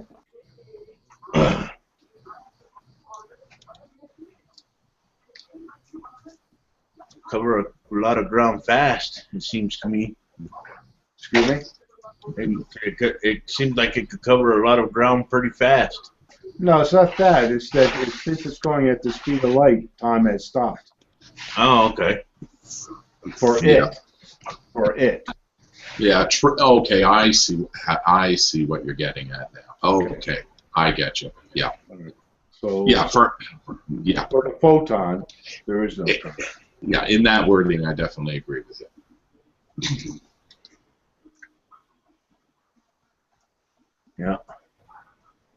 Yeah, outside of the photon, it moves. Yeah. Over a period of time. It's what it sees, what it doesn't see, right? In fact. Yeah. Yeah. I'm actually wondering when they're going to send up the James Webb telescope. James Webb, give me a second. I should be able to pull that up for you quickly. Isn't that like Hubble's replacement? Didn't they cancel it? No, they didn't cancel it yet. They didn't cancel it yet. Oh. They just basically put it on the back burner, from what I heard. I hope they don't cancel it. They'd be making a big fucking mistake. No, as far as I know, there's no plans on that. Canceled. Okay. Launch date October of 2018. That's current. That may change. Oh wow. What is wrong with Hubble, though? It's old. It's old. Yeah, I don't. The optics are out of date. I guess they get wear and tear out there, don't they, huh? No, the lens was defective. The secondary lens was defective, and they had to realign the bloody thing in space by sending it basically. They had to put a contact lens on it because they made it fucking nearsighted or something. Yeah, but they fixed that. It's not that. It's just it's just the wear and tear. The batteries are dying. Yeah. It's getting expensive to upkeep it, especially without the shuttle at the moment. Right. Right. Dragon, hopefully. And also, this one will be looking at different part of the spectrum too. Exactly. They're up there. They need a new one. It's beyond its really usefulness. Well, isn't James Webber supposed to be able to look farther into the universe? Am I correct? Yes, it's the biggest object we've ever put in space. To give you equivalent, the Cassini probe was essentially a 6-centimeter little diameter disky cylinder thingy, whereas this thing was, I can't remember, I believe it was 15 or 12 feet wide in a square diameter. Sorry, in a 5 cubic diameter. Almost. It's 66 feet wide by 23.7. Now that's the sun shield. Yeah. It's going to unfold. Oh yeah. Yeah, they launch a little object and then it opens up once it leaves the atmosphere, essentially. Yeah, and they're going to be using the new laser communications, if I remember correctly. I had no idea on that, but I didn't read. Basically, optic communications. Mm-hmm. That'd be the way to do it, because you can transfer a hell of a lot of data. That's I think right. TV and PlayStation both have that option, and I just never use it. I don't think I know anyone that ever has. No, they are still keeping the S band and Ka band, but they're doing that 28 megabits down. What do you chaps reckon of the theoretical possibility of a sky bridge? And I'd be curious to see what you think materials would be used in the concept. How do you mean sky bridge? What do you mean? The skylift. Oh, you mean space elevator? Yeah. Yes. Yeah, I know. Oh. I don't like using that term because that's actually something different. But yes, let's go with that. Okay. Bullshit. You're gonna literally build a fucking tower to heaven? Here's the problem. Don't have the materials, and it needs a counterweight. So, or something pulling, keeping it straight. So, like that's a space a lot of station. energy. Like a space station, exactly. However, the space station itself also has to correct its orbit. So it would have to be a high space station, and it would have to have retro rockets. All the time, that's a lot of fuel. It's impractical. It would have to be solar powered through some sort, or fusion, where you don't need a lot of. On a tether? Yeah, it's got to be tethered. It's a line up. And so, what material do you think, even if we attempted to do it, in the only viable, well, in a way, yes. The only viable material that shows promise, not confirmed, is a ribbon of carbon nanotubes. Right. Graphene. But we don't know about that. It has the potential. Graphene is part of it. Hemp fiber graphene composite mesh. It's the strongest material we've ever built. They can suspend a truck, a large Mack truck with trailer, on the roof of this laboratory in demonstration of the tensile strength of this substance. And it's lighter than any other material, any silk woven or fabric material. So it has the best fiber strength we can. Hold on. So what we're talking about? Hey, wait a minute. With that tether, wait a minute. You're talking about a tether that goes up to space to a station. Wouldn't you have to build that? You'd have to weave that either in space and lower it down, or build it on the ground and coil it around the fucking Earth. You do what? It doesn't have to go that high, no. Well, first what you do is you do what this poor species seems to have such a boner for, which is the inefficient form of leaving Earth as we do now, using tons of chemical energy to just escape at barely terminal velocity. You do that one more time, except this time your payload is not a bunch of humans and a few observatory satellites. It is instead a fucking massive tether of Kevlar hem fiber composite mesh coil rope. You fire it down, you set up your established base, and then you establish a polar orbital stationary platform, which polar oscillates in accordance with the gravitational field of the Earth, which is going to be the first hardest difficult part. And then you set up the shipyard, docking yard, then you set up all your facilities, you set it up in that elevator, as we called it. And so long story short, instead of spending tens of millions of dollars on the inefficient form that we do now, this whole from the ground nonsense, you actually just scoot things up one little bit at a time, and it costs a fraction of the price. I understand that, but what I'm saying is the cable. How heavy would a cable be that would reach from space to Earth, and you'd have to launch that into space? How much fucking fuel would it? I mean, I don't know how to do it. I don't know if it's even for my stupid mind to fucking theoretically. Think of it like the ocean. You've got you need to get your heavy anchor in, but you haven't got enough line for where you are in the water. So you put the lighter line, which is less relevant, but it'll still give you a good gauge of how far the bottom is, and because you've got more of that cheaper rope. So what you do is you fire your cheaper rope. It doesn't even need to make it all the way. It's basically proof of concept. You drop your line, and then you hold the tether, and then from that tether you run up the first piece of material, drop another line, and then set up a matrix until essentially what you have. Sorry?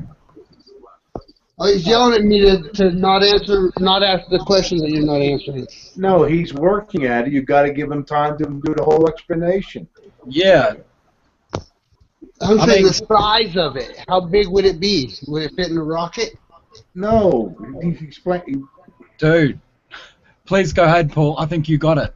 Basically, yeah, you send up a rocket, and then the first piece goes up, and then have you ever threaded speakers for your car door? You got the speakers up. You use the old speaker cable to tie it through to bring the other one through. Yeah, so it'll be the same thing in this case. You set up one tether, and then the tether and the automated system which you've launched on the satellite sets up another tether, and then you haul another one up. And yes, you would actually use the machine strength of that device to haul up line number 2 and number 3 and number 4. And then before you know it, you're not using the one tensile strength of that first line. You won't even use that line anymore. It might be just the line you use for the piloting of it. And then what you have is the tensile strength of the largest cabling that, sorry, not the largest, the greatest cabling that man's ever made. And you've got it suspended from an audible platform to the ground at a stationary platform. And you could, as the meme is described, an elevator. What I was thinking more of is actually a launching assist platform. Oh. And wouldn't you even have gravity up there at the end of that tether? Not at the end of it. That's what you do. You just Well, of course, you've got centripetal force. Granted, you've got centripetal force, so it'll feel pretty earthy. Great stuff. Sounds like the perfect place where people can spend a suspended period of time, not have to suffer the same space sickness that people on IS do now, and actually set up a fucking shipyard. So instead of 1920s technology to the sky, we start at the sky and we launch from there. That's the 20th century. That sounds pretty good. Okay. Hey, don't get me wrong, Angle. This shit ain't. Oh yeah, we just talk about this shit at the cafeteria. Dude, it's stupid. You put a fucking cable up to the sky. How do you not fuck?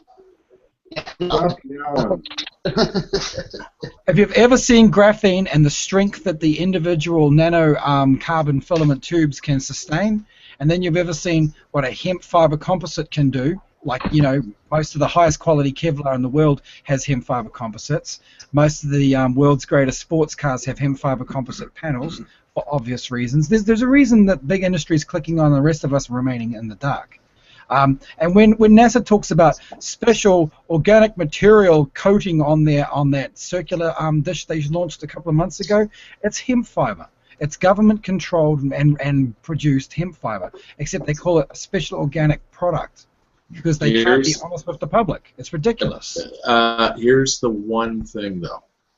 It's still here. It doesn't matter if it's hemp or not. Hemp has carbon connections, just like graphene. It's just in different configurations.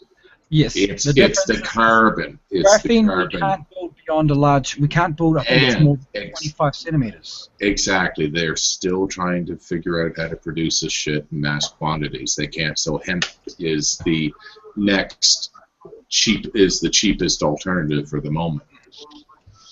And it's the best natural tensile strength. Yeah. Now you can which is also a weakness. Which is also a weakness because it's still natural. Hey guys, I wanted to run something by you guys really quick, and then let me know what you think. There's a guy in the chat that goes by the name of Atheist Rex, and he is saying that anything transported up the elevator must defy gravity and require an expenditure of energy. Well, of course it requires energy, but you can make it. You can put it up on electric engines. Maglev. Go When fast. you put a maglev fucking system on the cable. Maglev is my Pull, maglev is where pull, I'm push going, all the way up. But to do maglev, you need to set up a generator on that orbital platform because it needs to be able to pull and push. So initially, just conventional, pretty, still launching stuff and crap, but launching up, setting up tethers. But what the chap in the channel said is correct. But what he's missing is that we're setting up an electric motor up there to essentially have like an electric elevator lift. You've got a series of pulleys. And Think those of it pulleys, well, But you no, have to not even the rocket no. You something. don't even need the pulleys. Think of the old washing machines where you squeezed it between two rollers. That's what you're doing. You're setting up electric rollers and taking it all up that way. Right. and the reason I mentioned hemp is because obviously granted graphene is an individually stronger material, but graphene composite with hemp as the main body structure actually produces a different sort of material. The other thing is we use synthetics, we use a little bit of nylons and latex to give it a more malleable body, which can actually make some really high quality materials that we can manipulate and have they don't compensate too much on tensile strength. Oh, interesting. I imagine long before we are able to build a tethered space, we'll be able to build a material to make a tethered space. We already have the materials. I'm not mentioning anything that's far-fetched. The only thing that's far-fetched is that humans would actually put enough initiative in to do something as, Exactly. this. Can you imagine, hey, Russia or America, let's stop worrying about each other's nuclear armaments and let's do something as big as getting to the fucking moon. How long would the tether need to be? To orbit. Huh? To No, orbit. I mean, how many miles is that? I don't know. Depends on which. Probably 28,000. So, Yeah. so you take a mountain like in New Zealand here, we have Mount Ruapehu. Ruapehu is a reasonably high mountain for New Zealand standards. It's an incredibly fucking high mountain for most of the world. So taking a position like that, government property, they end up setting up a experimental platform. They're going to see if they can just launch just a prototype tether, launch a satellite, launch a rocket, or even have a Soyuz launch it, and then have it fucking drop its payload as it goes out over orbit over this or a mountain that they've decided in somewhere in Siberia, which would be more like the scenario, somewhere in the Kalachuk region in the far east. There's some beautiful big mountains over there. So they'd set up this region, the government takes over it, and they start setting up a tether from there. I would say that if there was international intervention and if everyone was on the same side, such a project could be succeeded, and then would be free of this gravitational tether in a way that launching from the ground using chemical energy never, ever will give us. I know we're sold on the idea of the rockets boosting and the Millennium Falcon leaving from the surface, but there's probably a good chance it's not going to happen like that. We need to accept that. We need to set up an orbital platform and launch from there. Okay, how long, back to my original question, how long would a thing have to be? I have to look. We would have to look it up. I'm just guessing 28,000 roughly, which is a particular orbit. And it also depends on miles, though, right? It also depends on the You have to priority. make that in one table, in one try. It also Somebody said one try. No, the cable would have to be one piece, wouldn't it? It could be fabricated. You like the International Space Station wasn't all up there at one time. They put it together. And speaking of the ISS, together, it wouldn't work. The ISS is orbiting at 249 miles at the moment. Yeah. It's not near high enough to do that kind of project. 249 miles? Yeah, it would and also go higher. You can I theoretically could see a 249-mile cable made. No, it has to be much higher than that. Yeah. Much longer. It's got to be free. It's got to be polar orbiting with the Earth. Yeah, it has to. That's what I was going to mention. It has to be on the equator. Yeah. Sorry. Yeah. Right. Yeah. No problem. And it also has a lot to do with America's priorities too.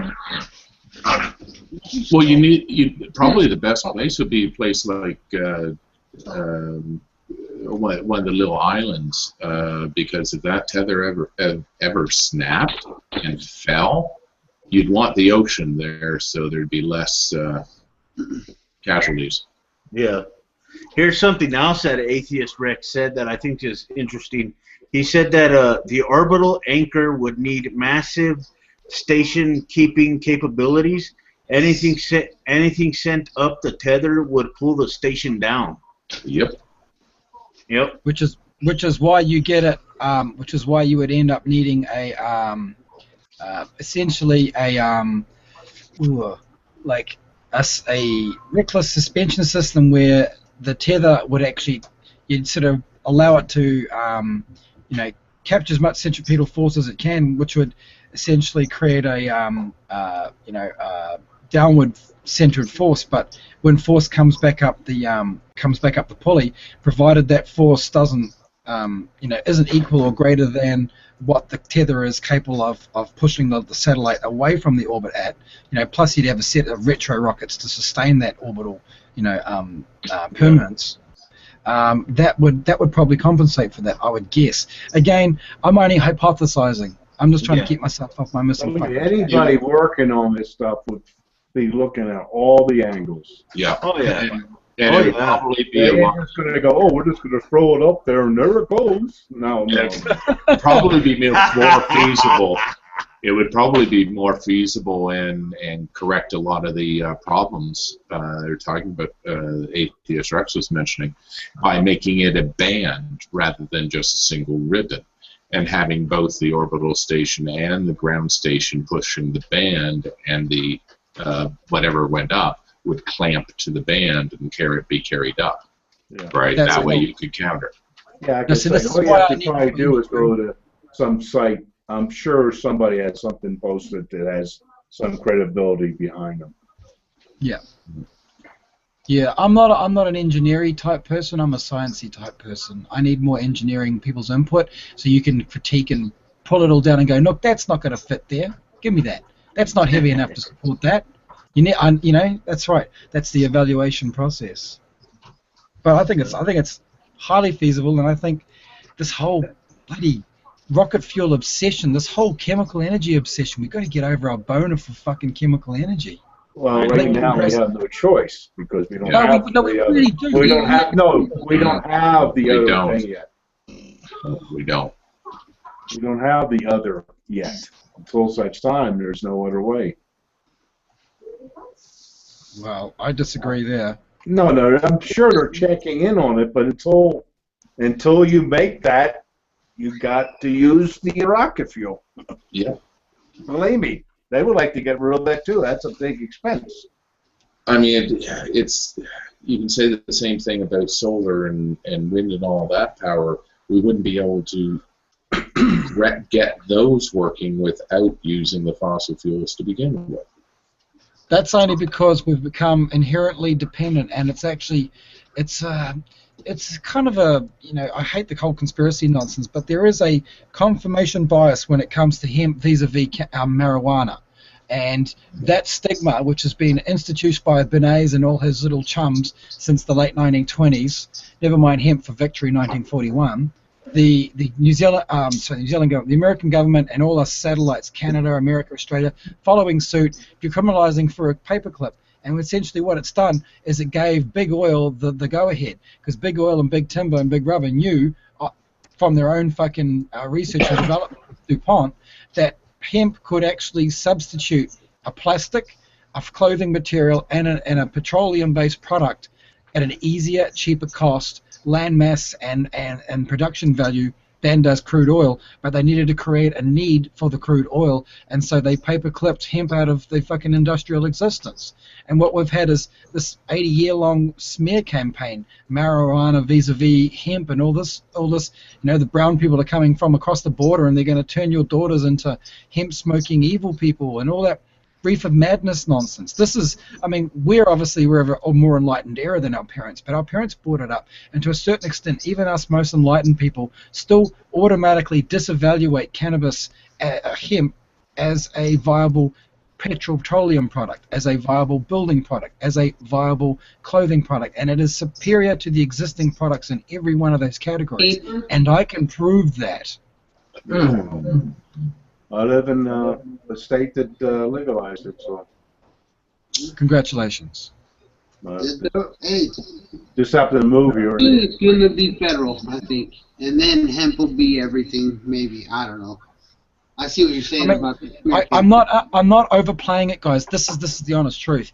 The hemp seed oil, the level of the consistency and quality of ethanol, just pure ethanol, even some of the heavier hydrocarbons that they break down and change out of it, is of a higher quality than most of the stuff that we get out of the ground in the Middle East. And because the Middle Eastern oil is the much better quality stuff than the North Russian and Central European stuff. That stuff's shelly as shit.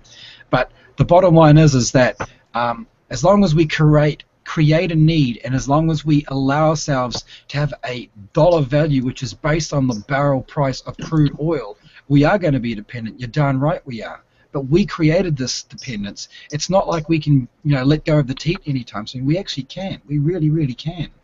We just need to be brave enough to go, oh, we're going to have to transition to a new fuel source. Yes, and the coal people bitched about the same thing, I'm sure. But guess what? It happened. They stopped using coal in the ships. They started using liquid fuel. That's what happened. We move on. We use the more efficient fuel. And the fact that people have to be, explained to you why it's more efficient. It's a more productive fuel. It makes better burn for buck. It's cheaper to produce. It uses waste land. How much more, there's this confirmation bias as soon as you mention hemp vis-a-vis hemp, cannabis. Well, Ford's original design was for an electric car, but they were like, no, we need to. Yes, a hemp-built electric car. Well, actually, it wasn't electric. It actually had two running batteries. But the concept was that this man owned the second largest hemp farm industrial production in the United States prior to Prohibition, and he actually, it's the famous story, and it's true. He built a car out of hemp fiber composites that was lighter than steel and stronger, and he showed him hitting it with a hammer. He didn't make the rims out of it. He used chrome for the rims, as they did back in the day. But that was a proven concept. And essentially, he got told by the Big Five, this isn't happening, son. You're going to be using our product. And quite often you see the Model T Fords. And a lot of the early model Fords, they splutter a lot, and they ran heavy. And this was because he designed them for a lighter form of fuel, and then he ended up having to use a very unrefined leaded product that came from the big sisters. Now, this you can verify. You don't have to take my word for it. You can verify this for yourself. He didn't intend to use the fossil fuel-based petroleum product, which is essentially the grandfather of what we use today, the unleaded product. He didn't intend to use that. He intended to use a hemp-based ethanol. That's a fact. A lot of Southern folk know this, and it's folklore to them. Now, also during the Prohibition era, in the last 60 years, a lot of the gangsters in that often had the depiction of flames on the bonnet or around the exhaust and that. And this was because when you actually put the pedal down, when you've got raw switchgrass, as they call it, hemp ethanol fuel in your vehicle, it does put a nice big clean orange flame out the back. It will. And this is how they managed to drag the G-men. The G-men who are trying to catch these bootleggers were actually trying to drag out people who were using fucking hemp-based ethanol fuel. And again, I can prove this. Ma Barker and her party were one of this. They had an illegal farm where they were growing hemp, and they were turning it into moonshine, and they were also turning it into fuel when it spoiled. It seems that only outlaws have the tenacity in America, or in the Central Americas at all to actually put it into process. And even then, it's an act of necessity, not an act of ingenuity. What do you guys think of this? I'm gonna be shutting down the hangout here in a minute. But what do you guys think of this? I wanted to run something by you real quick. Yesterday, I ran across an article here on the internet, and then we're talking about how the number of jobs, they were comparing, I guess, the number of jobs with fossil fuels versus the number of jobs with solar power. And it turns out, from what I heard, that the number of jobs when it involves solar power was literally kicking the ass of the fossil fuel industry. That's awesome. Not surprised, but that's awesome. Yeah. I thought it was pretty interesting, man, because I think, I mean, these people are obviously not going to want to go down without a fight, especially when it comes to fossil fuels, because it's all about profit for these guys, right? That's right. They want to keep lying to the last minute. These fat fucks want to set themselves up with $250 million retirement plans, and that's all they care about, And then when you drill for oil, there's these fracking issues, and then they want to drill into Alaska now. That's right. The same land you're just spoiling. I've always wondered, how much would you pay for fuel if you got 500 miles to the gallon? I don't know. How are you going to get 500 miles to the gallon? How much would you pay for a gallon of fuel? The cheapest I've ever seen a gallon of fuel? Well, I'm saying if you could get an automobile that ran on 500 miles to 1 gallon of gas, how much would you pay per gallon of fuel? Well, I understand what you're saying, but you can never get that kind of ratio. Yeah, it would be impossible, I think. So I don't think it would.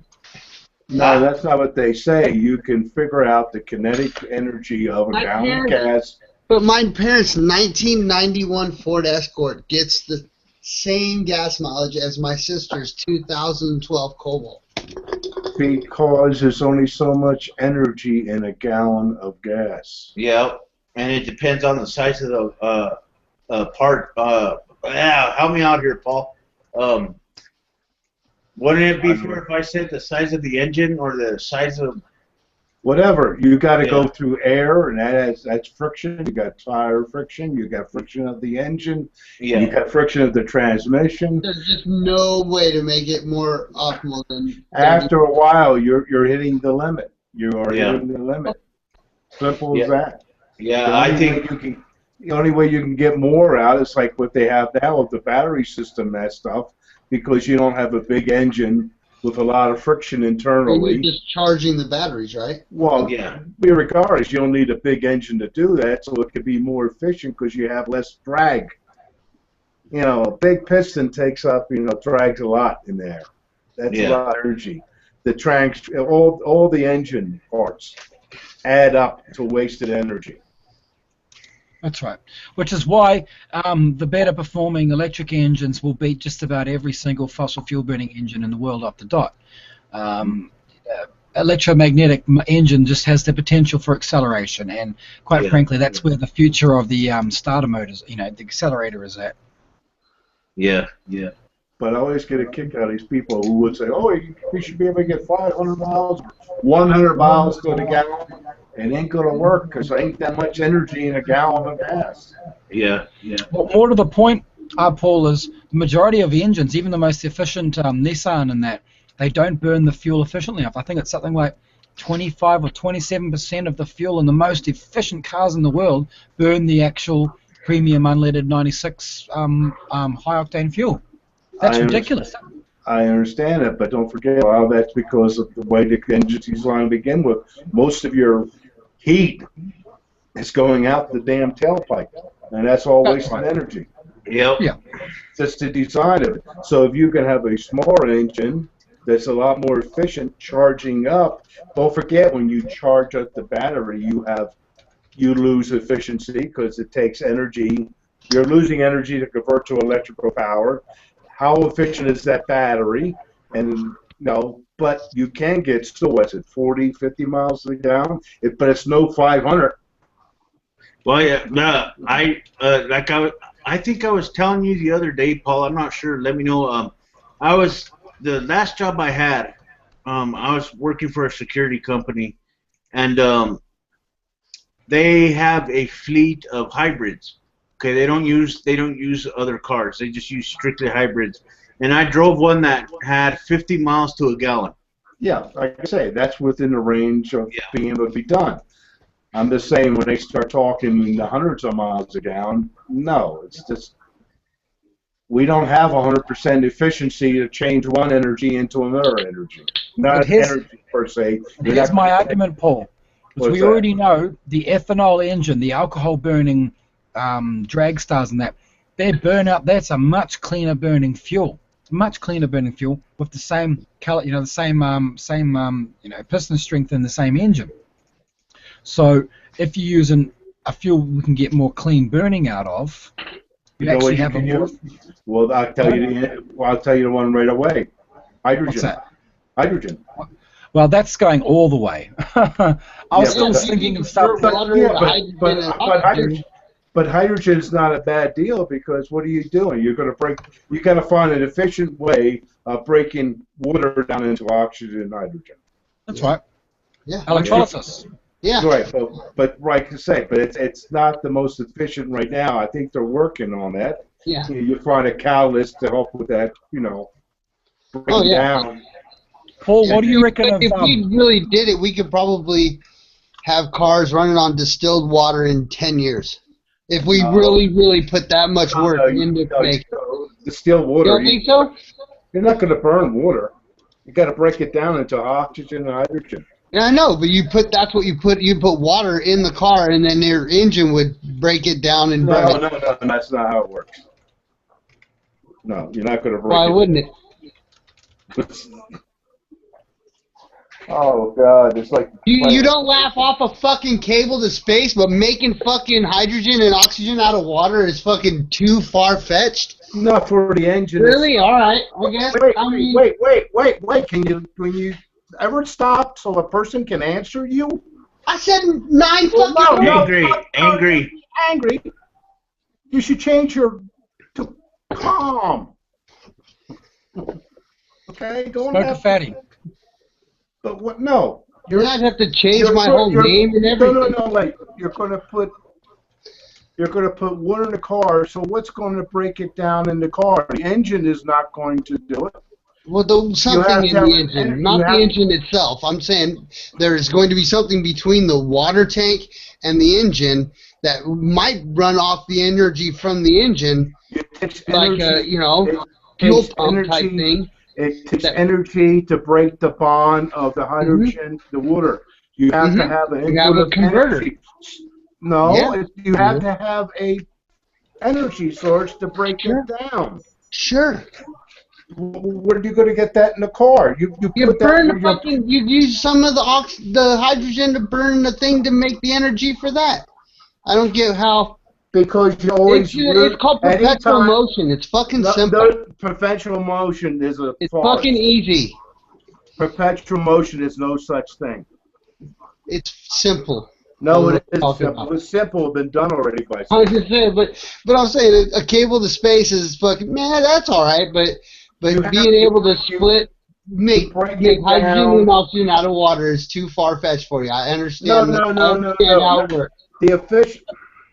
I understand how it works, so I'd see. No. It makes total sense.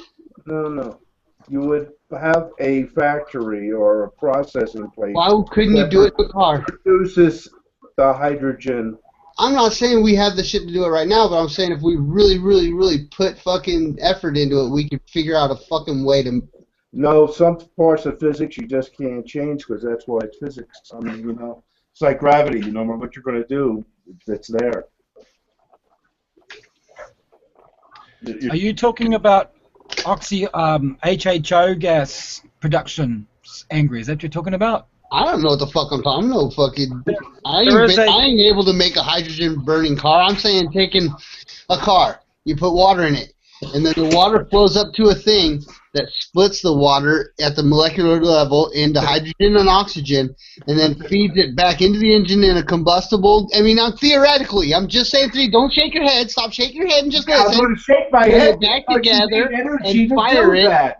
to burn the engine. Oh my! That's what I'm not saying I know how to fucking build one. You need an additional power source because there would be an insufficient level of energy to return. I don't know. You'll be using up more energy than you're creating within the vehicle. So if it was a always have a hybrid, loss. You always, in any process, you always have a loss of energy. There is no 100% conversion of anything. and the poorer the conductor, I understand. I was being facetious with the perpetual motion. I know it's impossible. Go ahead. Cool. But I think I'm gonna hang it up for the night, guys. Okay, bud. Catch you later. Paul. Yep. You have a good night. And are you gonna come to the next hangout I have? Tomorrow night I'll probably be on Robin's. Well, no, I understand that. She sent me an invite to her hangout. Oh, okay. I'll see you there then. Yeah, I'll probably go there. Chaps, there is a video on YouTube you might want to check, which was sort of in regards to producing, one's own hydrogen reasonably efficiently. Water to fuel converter from the King of Random on YouTube. Oh, okay. Check that out. It's only 4 minutes 20 long. Yeah, like I say, as soon as they find a good way to break it down, that'll be it. Well, they're using car batteries. They're using 12.5 volts, so it is depleting, but it works. How big is the machine? Is it something that would never fit in a car? Go to YouTube and type in water for fuel converter King of Random, or even water to fuel King of Random. Yeah. Is it legitimate? All right. It sounds legit, eh? Oh, King of Random. All right. You're going to hang it up there. All right. I'm going to go ahead and hang it up for the night, guys. Thank you for coming by, Truth. You're welcome, bud. Thank you for coming by, John. If you're still there, you didn't fall asleep. Thank you for coming by, Angry, and thank you for coming by, Paul. Okay. Good night, guys. Wait, what happened? What happened to that? You're welcome. The Thank you. Thank you, I said. There's no bomb. Look, there's no bomb in the mail, so don't worry about it. I gotta give you shit, Paul. You know that. No problem. You have a good night, guys. All right.